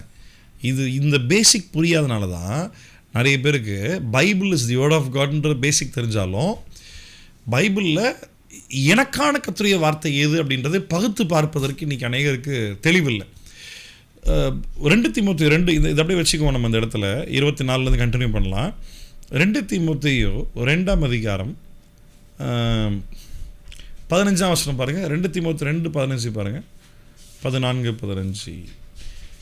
2 தீமோத்தேயு 2ஆம் அதிகாரம் 15ஆம் வசனம். நீ வெட்கப்படாத ஊழியக்காரனாயும் சத்திய வசனத்தை நிதானமாய் பகுத்து போதிக்கிறவனாயும். எப்படி போதிக்கணும்? பகுத்து போதிக்கணும். மொத்தமாக போதிக்கிறது இல்லை. கிடைக்கிற வசனம்லாம் எடுத்து வச்சுன்னு எல்லாமே கர்த்தருடைய வார்த்தை, எல்லாமே நமக்கான வார்த்தை, பைபிள் ஆண்டு நமக்கு எழுதி கொடுத்த வார்த்தை மொத்தமாக எடுத்து வச்சு இங்கே குழப்பறதே கிடையாது. அது அந்த அந்த வேலையும் கிடையாது. பகுத்து தான் போதிக்கணும். சத்திய வசனத்தை நிதானமாய். இங்கே சத்திய வசனம் பவுல் சொல்கிறது என்ன தெரியுமா? நியாயப்பிரமாணத்தை தான் சொல்கிறார். ஏன்னா இங்கே தீமோத்திக்கு பவுல் எழுதிக்கிட்டு இருக்கும் பொழுது நல்லா கவனி. இப்போ தான் செகண்ட் தீமோத்திக்கு செகண்டாக ஒரு லெட்டர் இப்போ தான் பவுல் எழுதிக்கிட்டு இருக்கிறார். இன்னும் தீமோத்திக்கு போய் சேரலை. அப்படின்னு அர்த்தம் இன்னொரு தர்புக்கு பைபிள் இன்னும் ஆகலை. அப்போது தீமோத்தி எழுதிட்டு இருக்கும் பொழுது சத்திய வசனத்தை நிதானமாய் பகுத்து போதி அப்படின்னு எதை கோட் பண்ணுறாரு? ஆக்சுவலாக பழைய ஏற்பாடு நியாயப்பிரமாணத்தை தான் கோட் பண்ணுறார். அதுவும் சத்திய வசனம் தான். மொத்தமாக போதிக்க முடியாது, பகுத்து தான் போதிக்கணும். அதனால தான் நான் லாஸ்ட் டைம் ஒரு இந்த அப்போஸ்தலர் அப்படிங்கிற உங்களுக்கு நான் டீச் பண்ணும்போது தான் ஒரு முறை நான் உங்களுக்கு சொல்லிக் கொடுத்தேன். நான் அது எந்த சாப்டர் எடுக்கும்போது தெரில. நான் மறுபடியும் சொல்கிறேன். கவனிங்க, என்ன பண்ணாங்க? ஆக்சுவலாக பழைய ஏற்பாட்டிலேருந்து எல்லாத்தையும் எடுத்து பேசினாங்களா? இல்லை. நம்ம ஆட்கள் பிளண்ட்டாக என்ன பண்ணுறாங்க? ஏன் சீசர்கள் பழைய ஏற்பாட்டில் கோட் பண்ணி பேசலையா? அதை சொல்லியிருக்காங்களே, இதை சொல்லியிருக்காங்களே. இருக்குது. எதை மட்டுமே கோட் பண்ணாங்கன்றதை ப்ராப்பராக அனலைஸ் பண்ணி பாருங்க. இயேசுதான் மேசியா என்று சொல்லி எந்தெந்த தீர்க்கதரிசன வாக்கியங்கள் எல்லாம் உரைக்கப்படுகிறதோ அதை ஆதாரமாக எடுத்து இவர்தான் அவர் அப்படின்றத தைரியமாக போதிக்கிறதுக்காக மட்டும்தான் ஓல்ட் டெஸ்ட்மென்ட் கோட் பண்ணாங்களே தவிர வேறு எந்த நியாயப்பிரமாண சட்டங்களையும் பழைய ஏற்பாட்டிலிருந்து எடுத்து சீஷர்களுக்கோ புறஜாதிகளுக்கோ யாரும் போதிக்கவே இல்லை. அப்படி போதித்தவர்கள் செய்கிற காரியம் தப்பு. அப்படி நியாயப்பிரமாணத்தை போதிக்கிறவர்கள் தேவனை சோதிக்கிறார்கள். 1. 2வது, புது விசுவாசிகளை கலங்க பண்ணுகிறார்கள். இதுதான் ஆக்ஸில் வந்துட்டு அப்போஸ்தலர் நடவடிக்கைகளில் எருசலேம் சர்ச்சினுடைய டிசிஷன், ஜெருசலேம் கவுன்சிலுடைய தீர்மானமே இதுதான். தொடர்ந்து வாசிக்கலாமா? என்ன எழுதி அனுப்புகிறாங்க 24 எங்களால் கட்டளை பெறாத சிலர் எங்களிடத்திலிருந்து புறப்பட்டு, நாங்கள் அனுப்பவே கிடையாது, ஆனால் எங்களுடைய தான் வந்தான், அவன் கிளம்பி வந்து நியாயப்பிரமாணத்தை கை கொள்ள வேண்டும் என்றும் சொல்லி இப்படிப்பட்ட வார்த்தைகளால் உங்களை கலக்கி உங்கள் ஆத்துமாக்களை புரட்டுகிறார்கள் என்று நாங்கள் கேள்விப்பட்டபடியினாலே நம்முடைய கர்த்தராகிய இயேசு கிறிஸ்துவின் நாமத்திற்காக நாங்கள் பிராணனையும் ஒப்பு கொடுக்க துணிந்தவர்களும் எங்களுக்கு பிரியமானவர்களுமாக இருக்கிற பர்னபா, பவுல் என்பவர்களோட கூட எங்களால் தெரிந்து கொள்ளப்பட்ட சில மனுஷரை உங்களிடத்தில் அனுப்புகிறது ஒருமனப்பட்டு கூடின எங்களுக்கு நலமாய் கண்டது. அந்தபடியே யூதாவையும் சீலாவையும் அனுப்புகிறோம். அவர்களும் இவைகளை வாய்மொழியாக உங்களுக்கு அறிவிப்பார்கள். கவனிச்சிங்களா? படித்து முடிச்சு நான் சொல்கிறேன். எவையெனில் விக்கிரகங்களுக்கு படைத்தவைகளுக்கும் இரத்தத்திற்கும் நெருங்குண்டு செத்ததற்கும் வேசித்தனத்திற்கும் நீங்கள் விலகி இருக்க வேண்டும் என்பதே. அவசியமான இவைகளை அல்லாமல் பாரமான வேறு ஒன்றையும் உங்கள் மேல் சுமத்தாமல் இருப்பது பரிசுத்த ஆவிக்கும் எங்களுக்கும் நலமாக கண்டது. இவைகளுக்கு விலகி நீங்கள் உங்களை காத்துக்கொள்வது நலமாயிருக்கும், சுகமாயிருப்பீர்களாக என்று எழுதினான். ஃபேர்வெல், பி குட், ஃபேர்வெல், ஆவிலும் நான் உன்னுடைய சரீரத்தை சுகமாயிருங்க என்று எழுதினார்கள். அவர்கள் அனுப்பப்பட்டு அந்தியோகியாவுக்கு வந்து சபையை கூடிவரச் செய்து நிருபத்தை ஒப்புவித்தார்கள். அதை அவர்கள் வாசித்து அதனால் உண்டாகிய ஆறுதலுக்காக சந்தோஷப்பட்டார்கள். நியாயப்பிரமாணம் இல்லை என்று சொல்லுகிறது ஒரு பெரிய ஆறுதல். கிறிஸ்துதான் விசுவாசத்தினால் மட்டுமே நீதிமானாக்கப்படுகிறோம் அப்படின்றது மட்டும்தான் இங்கே சுவிசேஷத்தால் நம்ம கிடைக்கக்கூடிய ரட்சிப்பு. கிரியை இல்லாமல் கிருபையினால் இலவசமாய் பெறக்கூடிய ரட்சிப்பு. சரியா? யூதா, சீலா என்பவர்களும் தீர்க்கதரிசிகளாக இருந்தபடியினாலே அநேக வார்த்தைகளினால் சகோதரருக்கு புத்தி சொல்லி அவர்களை திடப்படுத்தி சில காலம் அங்கே இருந்து பின்பு சகோதரரால் சமாதானத்தோடு அப்போஸ்தலரிடத்திற்கு அனுப்பிவிடப்பட்டார்கள். ஆகிலும் சீலாவுக்கு அங்கே தரித்திருக்கிறது நலமாய் கண்டது. பவுலும் பர்னபாவும் அந்தியோகியாவில் சஞ்சரித்து வேறு அநேகரோடும் கூட கர்த்தருடைய வசனத்தை உபதேசித்து பிரசங்கித்து கொண்டிருந்தார்கள். இப்போ நல்லா கவனிங்க. இந்த லெட்டரை நம்ம என்ன பண்ண போகிறோம்? கொஞ்சம் கூட அசஸ் பண்ண போகிறோம், நிதானிக்க போகிறோம். இப்போ நல்லா கவனிச்சிருந்தீங்கன்னா ஆன்சர் பண்ணுவீங்க. புறஜாதிகள்கிட்ட இந்த 4 காரியத்தை சொல்லலாம், இது தவிர்த்து வேறு எதுவும் நியாய பிரமாணத்தை வேண்டான்னு சொல்லி இவங்க டிஸ்கஷன் பண்ணும்போது இருந்த ஒரு காரியத்தை லெட்டரில் எழுதும்போது இல்லை. என்னது இல்லை? கரெக்டாக சொன்னீங்க பிரதர், வெரி குட். மோசையின் ஆகமங்கள் இன்றைக்கும் நிறைய சபைகளில் வாசிக்கப்படுது. அதனால நம்ம என்ன பண்ணுற முடியாது, ஒட்டுமொத்தமாக பிரமாணம் இல்லைன்ற முடியாது. அதனால இந்த 4 காரியத்தை இவங்க எதனால இந்த 4 காரியத்தை ஏற்றுக்கலாம் அப்படின்னு சொல்லி அங்கே பேசணும் டிசைட் பண்ணுறாங்கல்ல, அது லெட்டரில் எழுதலை. பார்த்தீங்களா, கவனிச்சிங்களா? 21 பாரு. மோசையின் ஆகமங்கள் ஓய்வு நாள் தோறும் ஜெப ஆலயங்களில் வாசிக்கப்பட்டு வருகிறபடியால் பூர்வ காலம் தொடங்கி சகல பட்டணங்களிலும் அந்த ஆகமங்களை பிரசங்கிக்கிறவர்களும் உண்டே என்றான். இதற்காக தான் மேலே வசனம். இந்த காரணத்துக்காக தான் விக்கிரகங்களுக்கு படைத்த அசுசியானவைகளுக்கும் வேசித்தனத்திற்கும் நெருங்குண்ட சத்தத்திற்கும் இரத்தத்திற்கும் விலகி இருக்கும்படி அவர்களுக்கு நான் எழுத வேண்டும் என்று நான் தீர்மானிக்கிறேன். மோசையின் ஆகமங்கள் ஓய்வு நாள் தோறும் ஜெப ஆலயங்களில் வாசிக்கப்பட்டு வருகிறபடியால், அதனால தான். அப்படி தொடர்ந்து வாசிக்கும்போது 23ஆம் வசனம் பாருங்க. இவர்கள் கையில் அவர்கள் எழுதி கொடுத்து அனுப்பின நிருபமாவது. இங்கே தான் 23ஆம் வசனத்தில் லெட்டர் ஆரம்பிக்குது. 23ஆம் வருஷத்துக்கு மேலே வாசிக்கும் பொழுது இந்த 21ஆம் வருஷத்தில் இருக்கக்கூடிய டிஸ்கஷன் ஏன் அந்த லெட்டரில் இல்லை, அடுத்து டிசைட் பண்ணுறேன். இந்த ரீசனுக்காக தான் டிசைட் பண்ணுறேன் அப்படின்றத நான் சொல்லணுமா சொல்லக்கூடாதா? சொல்லணுமா சொல்லக்கூடாதா? ஸோ அது ஏன் எழுதலை அப்போ? ஓகே, ஏன் அப்படின்னா ரொம்ப சிம்பிள். இந்த யாக்கோபும் உட்படுத்தி அங்கிருந்த அந்த ஒரு சில பரிசேயர்களும் கூட, அங்கிருந்த மற்ற பரிசேயர்கள் அளவிற்கு யாக்கோபு நியாய பிரமாணத்தில் பிடிவாதமாக இல்லை. பட் ஸ்டில் அவங்க ஃபாலோ பண்ண அந்த பிரமாணத்தை விட்டு கொடுக்கறதுக்கு மனசு இல்லை. அதெல்லாம் கண்டிப்பாக இருக்கணும் அப்படின்னு சொல்லி இங்கே ஒரு சில காரியங்கள் மட்டும் என்ன பண்ணிக்கிறாங்க, ஆட் பண்ணிக்கிறாங்க. எனக்கு எக்ஸாக்டாக ஞாபகத்தில் இல்லை. 21ஆம் அதிகாரம், அப்போஸ்தலர் 21ஆம் அதிகாரத்தில் 25 பவுல் வந்துட்டு கவனிங்க சொல்கிறேன். பவுல் வந்து எருசலேமுக்கு போகணும்னு முடிவு பண்ணிடுறாரு. ஆண்டவருக்கே சாட்சியாக பண்ணிக்க போகிறேன். மேலே 21ஆம் அதிகாரம் மேலே வாசிப்பாருங்க. அங்கே இருக்க அந்தியோகியா பட்டணத்தில் பவுலுடைய கழுத்தை கட்டி பிடிச்சிட்டு அழுகுறாங்க. பவுல் டென்ஷன் ஆகிட்டு, நான் ஏசுக்காக சாக ஆயத்தமாக இருக்கேன், நீங்கள் என்ன நீங்கள் அழுதுகிட்டு இருக்கிறீங்க? 10வது வரைக்கும் ஏற்கனவே அகபு வர சொல்லிட்டார்ல, இவனை வந்துட்டு கட்டிடுவாங்க, அரெஸ்ட் பண்ணுவாங்க அப்படின்ட்டு. அப்போ எருசலேமுக்குள்ள அவ்வளோ ஈஸியாக போக முடியாது, போனால் ஈஸியாக கேப்சர் பண்ணிடுவாங்க. அப்போ என்ன பண்ணியிருந்துருக்கணும், எல்லா பட்டணங்களுக்கும் பவுல் அழகாக போய் ஊழியம் பண்ணார், நிறைய காரியங்கள் கர்த்தர் செய்கிறார். அதே போல் எருசலேமுக்கும் கர்த்தருடைய உதவினால இவன் மட்டும் வைராக்கியமாக போயிருந்தானா, பவுலை வந்துட்டு எருசலேமில் போய் சாட்சியாக இருன்னு கர்த்தர் சொன்னார்னா கண்டிப்பாக அதை கர்த்தர் என்ன பண்ணுவார், செய்வார். ஆனால் பவுல் என்ன பண்ணார், யாக்கோபுக்கிட்ட ஐடியா கேட்டார். அப்போ யாக்கோபு என்ன ஐடியா கொடுக்குறாரு, நான் ஏற்கனவே வந்துட்டு அதான் உன்னை வந்துட்டு நீ மோசையோட பிரமாணத்துக்கு விரோதமாக பேசுகிறேன்றது பக்காவாக தெரியுது எல்லாருக்குமே, கண்டிப்பாக ஒன்று பிடிச்சிடுவாங்க நீங்கள் வந்திருக்கிறேன்றது தெரிஞ்ச உடனே நான் உனக்கு ஒரு ஐடியா தரேன். நியாய பிரமாணத்தின்படி அவங்களுடைய பொறுத்தனை நிறைவேற்றக்கூடிய ஒரு 4 பேர் இருக்கிறாங்க. தலை மொட்டடிச்சு அவங்க பிரமாணத்தின்படி அவங்க செய்வாங்க எல்லாமே. அந்த செலவெல்லாம் எடுத்து நீ பண்ணு, அவங்க செலவெல்லாம் எடுத்து மொத்தமாக அந்த பிரமாணத்தினுடைய அந்த ரிச்சுவல்ஸ் எல்லாமே நீயே பண்ணு. அதை பார்த்த உடனே என்ன பண்ணுவாங்க, பரவாயில்லையே இதெல்லாம் பவுல் இன்னும் பண்ணுறாரா, அப்போ மோசை நியாய பிரமாணத்தை இவர் எதிர்த்து பேசுகிறா, நம்ம கேள்விப்பட்டோம் தப்பாக இருக்குமோ அப்படின்னு நினச்சிக்குவாங்க. அதுக்காக தான் நான் ஏற்கனவே புறஜாதிகளெல்லாம் ஃபாலோ பண்ணுன்னு வேறு நான் எழுதி வர கொடுத்தேனே, பார்க்கலையா நீ அப்படின்றாரு. ரைட். பவுல் வந்து என்ன பண்ணியிருந்துருக்கணும், எல்லா ஊருக்கும் போனார், கல்லடி வாங்கி தூக்கி வெளியே போட்டாங்க லிஸ்திராவில். திருப்பி எழுந்து போய் மறுபடியும் என்ன பண்ணுறாரு, அந்த ஊர்லேருந்து அடுத்த ஊருக்கு போய் ஊழியம் பண்ண ஆரம்பிக்கிறார். எங்கேயுமே பவுல் மேலே ஆண்டவர் கை வைக்க அலோவ் பண்ணல. கை வச்ச போதிலும் பவுல் சாகலை, தைரியமாக ஊழியம் பண்ணார், கர்த்தர் செஞ்சார் எல்லாத்தையுமே. அதே போல் இங்கேயும் மூத்த ஊழியர்ன்ற பேரில் யாக்கோபுடைய பேச்சை கேட்காம இவராகவே செஞ்சுருந்தார்னா, எருசலேமில் போய் எனக்கு சாட்சியாக இருன்னு கர்த்தர் சொன்னது உண்மை அப்படின்னா கண்டிப்பாக மனிதனுடைய தடையை தாண்டி ஆண்டவரால் பவுலை நிற்க வைக்க முடியுமா முடியாதா? ஆனால் புறஜாதிகள் மத்தியில் போகும்போது அங்கேயும் அதே ரோம் அதிகாரிகள் தான், அதே பரிசேயருடைய ப்ரெஷர்னால ரோம் அதிகாரத்தில் இருக்கிறவர்கள் மூலமாக தான் பவுலுக்கு நிறைய பிரச்சனை இடையூறுலாம் வந்தது. சரியா? ஆனால் லாஸ்ட்டாக எருசலேமுக்குள்ளே போக வேண்டிய இந்த சம்பவத்தில் பவுல் யார் பேச்சை கேட்டார், யாக்கோபுடைய பேச்சை கேட்டார். யாக்கோபு கொடுத்த ஐடியா என்னது, நீ மோசே நியாயப்பிரமாணத்துக்கு விரோதமாக பேசுகிறன்றது நிறைய பேருக்கு தெரிய வந்துருச்சு, கன்ஃபார்மாக உன்னை கேப்சர் பண்ணுவாங்க, பிடிச்சிருவாங்க. ஸோ என்ன பண்ணு, நான் ஒரு ஐடியா சொல்கிறேன் அப்படின்னு. நான் நியாயப்பிரமாணத்தின்படி இங்கே வந்துட்டு பலி செலுத்தி இந்த பொருத்தனைகள் நிறைவேற்ற 4 பேர் இருக்கிறாங்க. அவனுக்கு செலவாகுதுன்னா அந்த செலவு ஃபுல்லாக நீயே எடுத்து நீயே மொத்தமாக நடத்து.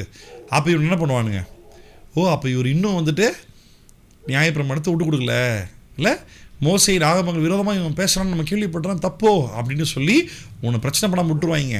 அப்புறம் மெதுவாக நீ பேசிக்கலாம் அப்படின்னு சொல்லி பவுலுக்கு வந்துட்டு யாக்கோபு ஐடியா கொடுக்குறாரு.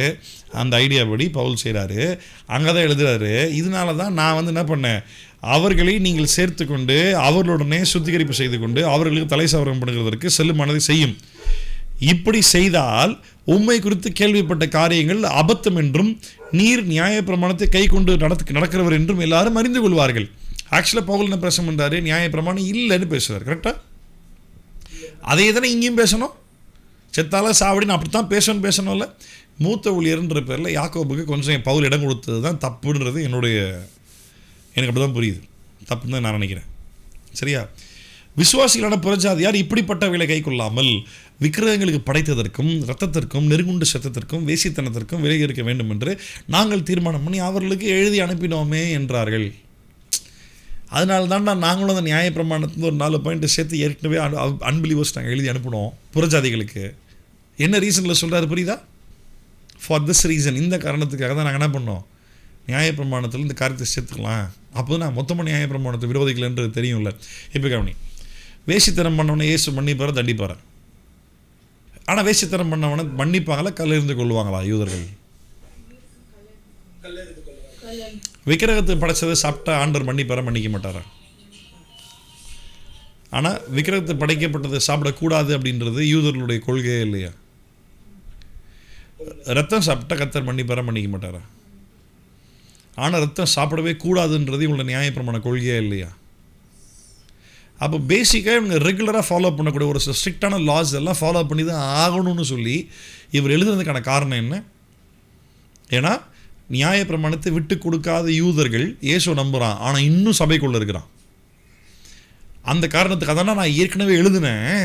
இப்போ நீ என்ன பண்ணு, ஒரு 4 பேர் செய்ய வேண்டிய செலவெல்லாம் நீ எடுத்து பண்ணு. அப்போ நீ இன்னும் நியாயப்பிரமாணத்தை இன்னும் விட்டு கொடுக்கலன்றதை நம்புவான் அப்படின்றத யாக்கோபுடைய பாயிண்டிங்க. புரியுதா?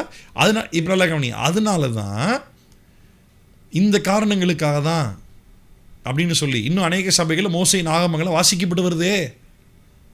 இந்த ரீசனுக்காக இந்த 4 காரியத்தை நம்ம சேர்த்துக்கலாம். எடுத்தோம் கவுத்தோன்ற பேரில் மொத்தத்தை என்ன பண்ண முடியாது, அப்படியே அப்ரப்டாக அப்படியே லா இல்லைன்னு சொல்ல முடியாது, பிரச்சனை பெருசாகிடும். அந்த ரீசனை வந்துட்டு என்ன பண்ண லெட்டரில் எழுதுனாங்களா? எழுதவில்லை. புரியுதா நான் சொல்கிறது உங்களுக்கு? அதனால தான் இதே யாக்கோபு எழுதின நிருபம்னா யாக்கோபு நிருபம், லெட்டர் பை ஜேம்ஸ், யாக்கோபு எழுதின நிருபம் இல்லை. யாக்கோபு நிருபத்தில் என்னெல்லாம் இருக்காது தெரியுமா? நம்ம சொல்லக்கூடிய ராஜரீக பிரமாணம் என்பது என்ன தெரியுமா? உன்னை போல பிறரை நேசி கிடையாது, நான் உங்களை நேசிப்பது போல நீங்களும் எல்லா இடத்துலையும் அன்பாக இருக்க வேண்டும் என்கிற புதிதான கட்டளையை உங்களுக்கு கொடுக்குறேன்னு சொல்லி இயேசு சொல்கிறார். உன்னை போல பிறரை நேசி அதுக்குள்ளே வந்துடுது, உன்னை போல பிறரை நேசின்றது அதுக்குள்ளே வந்துடுது. ஆனால் உன்னை போல பிறரை நேசின்றது lower standard. Higher standard of லவ்னா தெரியுமா? நீ உன்னையே நேசிக்கலான்னு பரவாயில்ல, இயேசு உன்னை நேசிக்கிறது போல் எல்லாரும் நேசி. என்னை போல நான் மற்றவனை நேசிப்பது அகாப்பி அன்பு கிடையாது, ஃபிலியோ அன்பு, சகோதர அன்பு. இயேசுவை போல் நேசிப்பது அகாப்பி அன்பு. பேதுருக்கிட்ட தான் கேட்குறாரு, பேதுருவே நீ நேசிக்கிறாயா 3 முறை கேட்டார்ல. அகாப்பே அன்பா அங்கே பயன்படுத்திருக்க லவ்ன்ற வேர்டுக்கு கிரேக்க வார்த்தை அகாப்பே, ஃபிலியோ கிடையாது, சகோதர ஸ்நேகம் கிடையாது, அகாப்பே அன்பு.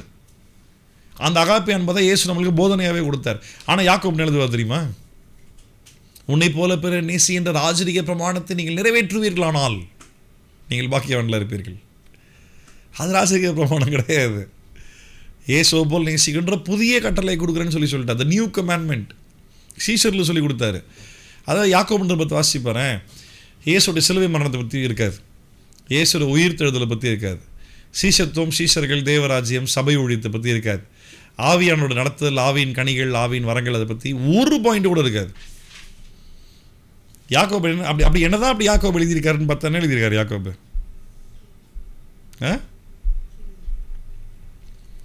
ஆபிரகாம் விசுவாசத்தால் நீதிமானாக்கப்பட்டான் அப்படின்னா விசுவாசத்தில் தான் இல்லைன்னா சொல்லலை, ஆனால் கிரியினால் ஆனால் இல்லை அப்படின்னு தான் பேசியிருப்பார் யாக்கோபு.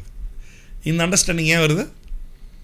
ஏன்னா இவர் இயேசு விசுவாசிக்கிறது உண்மை, ஆனால் நியாயப்பிரமாணத்தை விட்டு கொடுக்காது அப்படின்னால பிரச்சனை. யாக்கோபு 1 அதிகாரம் இருக்கா, வார்த்தையின்படி ஜீவிங்க, அது ஜென்ரலாக இருக்கிறது. பாவத்திற்கு ஆண்டவர் பாரபட்சம் பார்க்க மாட்டார் 2 அதிகாரம். விசுவாசமாக கிரியையா அப்படின்ல கிரியை தான் அப்படின்ட்டு அடித்து பேசியிருப்பார். 3ஆம் அதிகாரம், உன் நாவு அக்கினியானது, நெருப்பு போல் உன் நாவு பற்றி எரிஞ்சிடும், கொளுத்திடும், காலி பண்ணுறோம். ப்ராக்டிக்கல் டீச்சிங், சாதாரண விஷயங்கள். உலக ஞானம், தேவ ஞானத்தை பற்றி பேசியிருப்பார். தேவனோடு சேர்ந்துருங்கள் அப்படின்ட்டு அங்கே நிறைய விஷயம் பேசியிருப்பார். இன்றைக்கி வாழ்க்கை என்ன சொல்கிறது, உண்மையானது இல்லை, லைஃப் பெர்மனண்ட்டானது இல்லை அப்படின்றத பற்றி 4ஆம் அதிகாரத்தில் லாஸ்ட்டில் பேசியிருப்பார். 5ஆம் அதிகாரம் பணத்தை பற்றி, ஐஸ்வர்யத்தை பற்றி அதெல்லாம் பேசியிருப்பார். சகிப்புத்தன்மையும் பொறுமையும் அவசியம் 5ஆம் அதிகாரம். அவ்வளோதான். What is the core of Christianity? கிறிஸ்தவத்துடைய அஸ்திபாரம் எது, ஆணி வேறு இது? இயேசுடைய சிலுவை மரணம், உயிர்த்தெழுதல். அப்போ நீங்கள் ஒரு முக்கியமான டெசிஷன் புரிஞ்சுதா? என்ன டெசிஷன்? நியாயப்பிரமாணம் இல்லை, புது சீசனில் சுமத்தக்கூடாது, கன்ஃபார்மான டெசிஷன் எடுத்துட்டாங்க. அப்புறம் தொடர்ந்து வாசிக்கலாமா? பவுலும் பர்னபாவும் அந்தியோகியாவிலே சஞ்சரித்து 35வது வசனம், வேறு அநேகரோடு கூட கர்த்தருடைய வசனத்தை உபதேசித்து பிரசங்கித்து கொண்டிருந்தார்கள். ரிட்டர்ன் வந்துட்டாங்களா? போனாங்க, ரிப்போர்ட் கொடுத்தாங்க, அவங்களோட டிசிஷன் ஏற்படுத்தப்பட்டுச்சு, லெட்டர் எடுத்துகிட்டு வந்தாங்க. நல்லா கவனிங்க, பாவத்திற்கு கூட இப்படி ஒரு சீரியஸான டிசிஷன் ஏர்லி சர்ச்சில் கிடையாது, தெரியுமா? இவ்வளோ சீரியஸான ஒரு டிசிஷன் யோசிச்சு பாரு. அப்போ லா அண்ட் கிரேஸ்க்கு எவ்வளோ டிஃப்ரென்ஸ் இருக்குது பாருங்க. எவ்வளோ சீரியஸான ஒரு தீர்மானத்தை ஏற்படுத்தியிருக்கிறாங்க.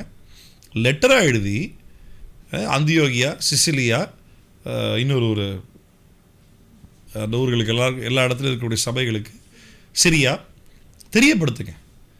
எங்ககிட்ட இருந்து வராது எவனா வந்தானோ அவனை ஏற்றுக்கவே ஏற்றுக்காத, கிடையாது, நாங்கள் அனுப்ப கிடையாது. எங்ககிட்ட இருந்து புறப்பட்டு போனவன் தான், ஆனால் நாங்கள் அனுப்பலை, போக சொல்லி நாங்கள் சொல்லி அனுப்பலை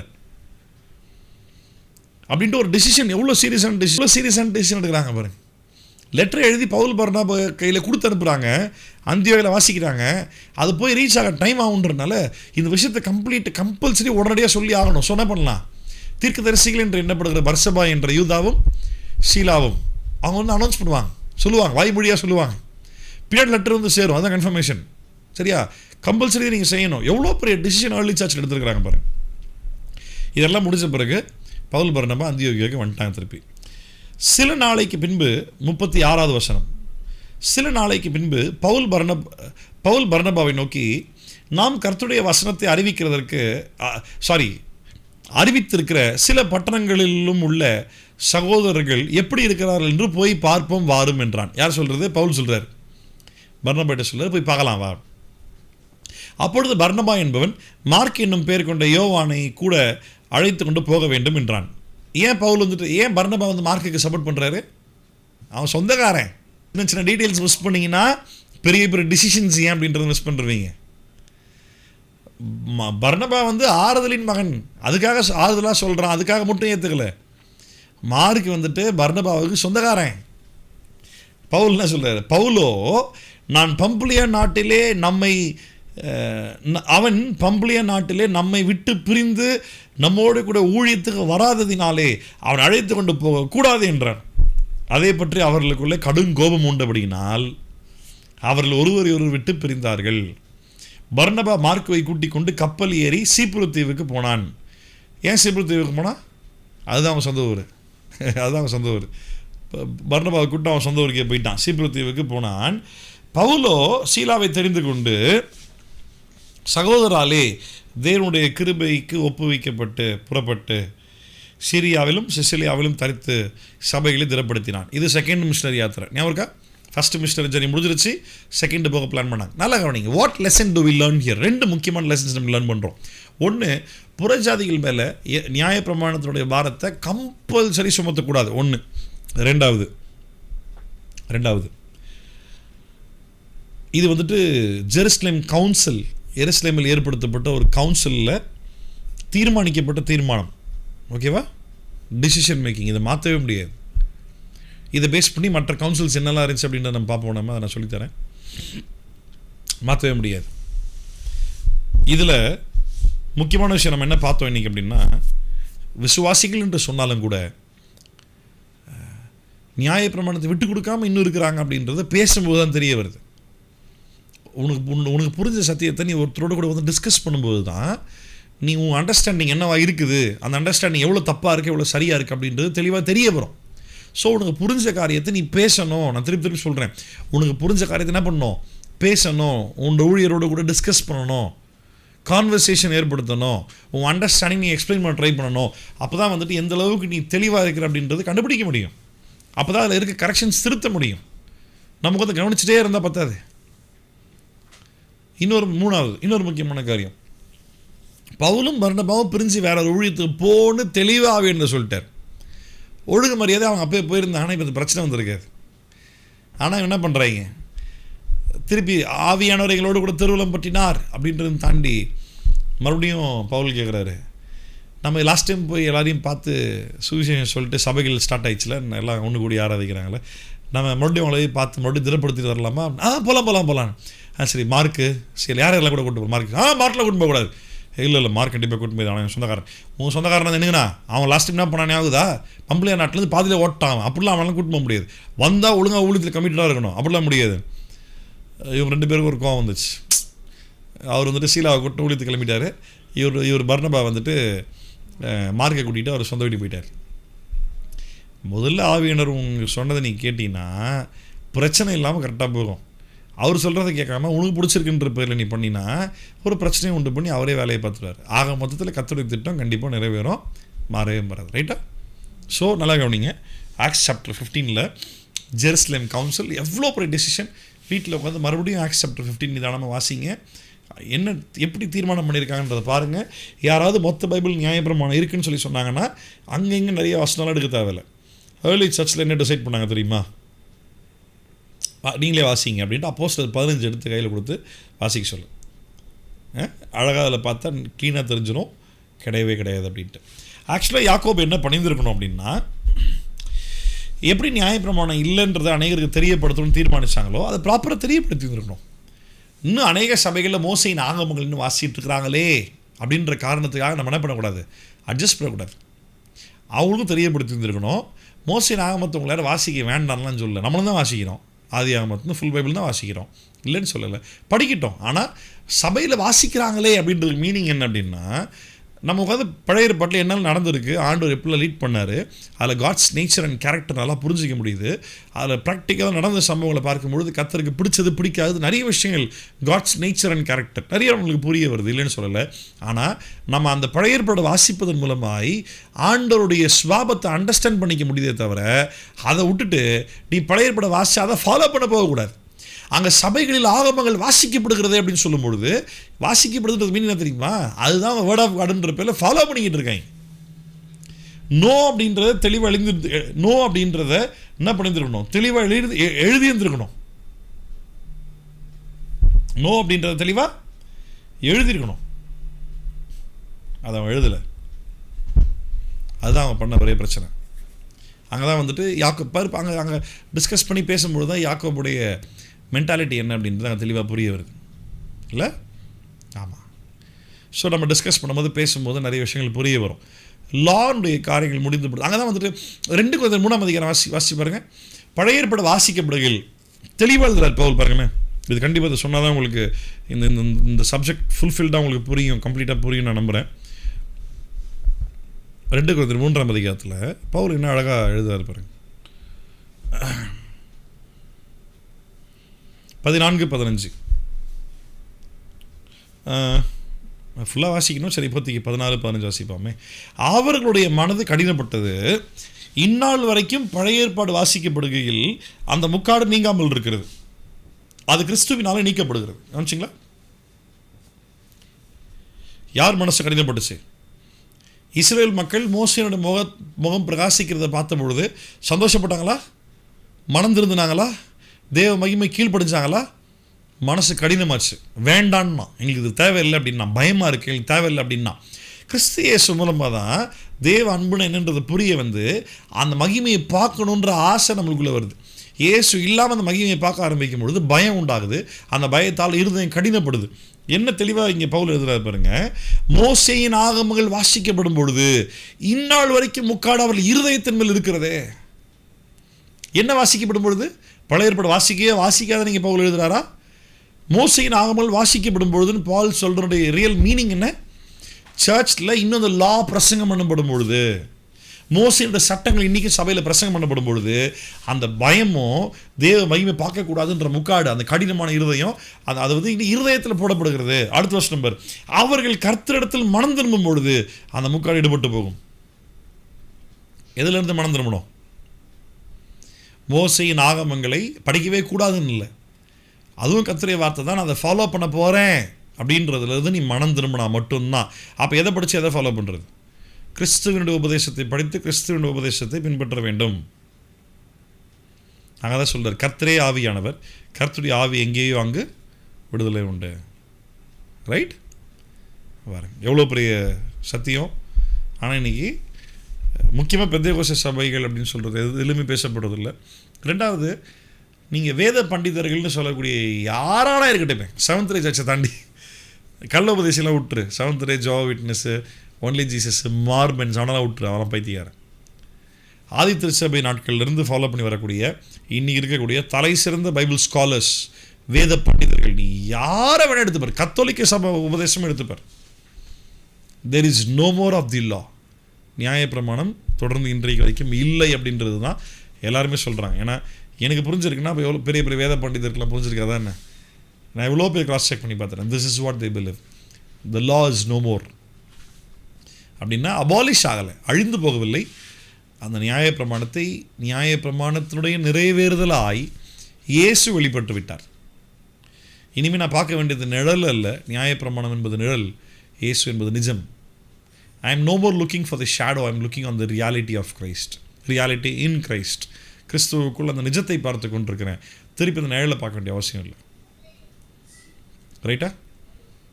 புரிஞ்சுதான் அவங்க எல்லாருக்கும்? ஜெபம் பண்ணுவோமா? ரைட். நல்ல பிதாவே, நாங்கள் நன்றியோடு துதிக்கிறோம். இந்த நல்ல ஆஸ்வதிக்கப்பட்ட இந்த நல்ல மலை விளைக்காய் உமக்கு நன்றி. கர்த்தர் நல்லவர், நாங்கள் உண்மை உயர்த்துகிறோம், ஸ்தோத்திரிக்கிறோம், உண்மை நாங்கள் துதிக்கிறோம். ஆண்டவரே, நீர் எங்களுக்கு புரிய செய்கிற அநேக காரியங்களுக்காக உங்கள் கொடான கூடிய நன்றி செலுத்துகிறோம். இந்த நாளிலும் ஆண்டவரே, அப்போஸ்தலர் 15ஆம் அதிகாரத்திலிருந்து ஆதி திருச்சபையில் எடுத்த ஒரு முக்கியமான டிசிஷன், முக்கியமான தீர்மானம், அது என்ன என்பதை பார்க்கும்படி தேவன் தந்த கிருபைகளுக்காக உமக்கு நன்றி. தொடர்ந்து ஆண்டவர் எங்களுக்கு சத்தியத்தை புரிய வைங்க. வேதத்தை நாங்கள் நிதானமாய் வாசித்து பகுத்து போதிக்க ஆராய அறிந்து கொள்ள ஆண்டவரே, இது முழுமையாகவே உம்முடைய வார்த்தை. அதில் வாசிக்கும் பொழுது நாங்கள் அதை பகுத்து அறிந்து கொள்ள கர்த்தர் கிருபை தாரும். அதை கேட்ட ஞானத்தையும் புத்தியும் அறிவையும் தாரும். ஆவியானவர்களை வழிநடத்தும். கடைசியாக பவுலுடைய அடுத்த மிஷனரி யாத்திரைக்கு அவங்க புறப்பட்டு போகும்பொழுது ஆண்டவர் பவுல் பர்னபாக்குள்ளே வந்த ஒரு கோபம், அவங்களுக்குள்ளே நடந்த ஒரு டிஸ்அக்ரிமெண்ட், நான் அதை பார்க்கும்பொழுது நாங்கள் கற்றுக்கொள்கிறோம். ஆண்டவர் எங்களுக்கு சொல்கிற காரியத்தை எங்களுக்கு கீழ்ப்படியில் நாங்கள் கேட்கல அப்படின்னா எங்களுக்குள்ள மனஸ்தாபங்களும் டிஸ்அக்ரிமெண்ட்ஸ், ஏற்றுக்கொள்ள முடியாத ஒரு மனப்பக்கமும் வரும் நாங்கள் அறிந்திருக்கிறோம். ஆண்டவரை எங்களுக்கு பிடிச்சிருக்கு அப்படின்றத விட உம்முடைய வார்த்தைக்கு நாங்கள் கீழ்ப்படிய எப்பொழுது எங்களுக்கு கிருபை தாரும். அதில் மறந்து போகாதபடிக்கு எங்கள் ஞாபகப்படுத்தும். எங்கள் விருப்பத்தை பார்க்கலும் உம்முடைய விருப்பத்தை நிறைவேற்றும்படிக்கான கிருபைகளை தாரும். உங்கள் நாமத்தை மாத்திரம் மகிமைப்படுத்துகிறோம். உங்களுடைய கரங்களை எங்களையும் நாங்கள் தாழ்த்துகிறோம். நீர் எங்களை நிறைவேற்றி நடத்தும். உன் நாமத்தை மகிமைப்படுத்திக் கொள்ளும். எங்கள் மூலமாய் உன் நாம மாத்திரம் மகிமைப்படட்டும். இயேசுவின் நாமத்தில் ஜெபிக்கிறோம் நல்ல பிதாவே, ஆமீன். என் ஆத்துமாவே கர்த்தரை ஸ்தோத்திரி, முழு உள்ளமையோட பரிசுத்த நாமத்தை ஸ்தோத்திரி. ஆத்துமாவே கர்த்தரை ஸ்தோத்திரி. கர்த்தர் செய்த சகல உபகாரங்களையும் மறவாதே. அவன் அக்கிரமங்களை எல்லாம் மன்னித்து, நோய்களை எல்லாம் குணமாக்கி, பிராணனை அழிவுக்கு விலக்கி மீட்டு, கிருபையினாலும் இரக்கத்தினாலும் முடிசூட்டி, நன்மையினால் வாயை திருப்தி ஆக்குகிறார். கழுகுக்கு சமானமாய் உன் வயது திரும்ப வாழ வயது போல் ஆகிறது. ஆமீன். ஆசீர்வாதம் பெற்றுக்கொள்ளும். நம் கர்த்தராகிய இயேசுவின் கிருபையும் பிதாவாகிய தேவனுடைய அன்பும் பரிசுத்த ஆவியானவருடைய அந்யோன்யம் ஐக்கியம் தெரிய தேவனுடைய நாமத்து நிமித்தமாய் அன்பு, கிருபை, சமாதான, சந்தோஷம் இன்றைக்கும் சதா காலங்களிலும் ஆண்டவராகிய இயேசு வரும் வரைக்கும் நம் அனைவரோடும் கூட இருந்து நடத்துவதாக. ஆமீன். ஆமீன். ஆமீன். God bless you. கர்த்தர் ஆசீர்வதிப்பாராக. மாறனாதா இயேசு சீக்கிரம் வரப்போகிறார்.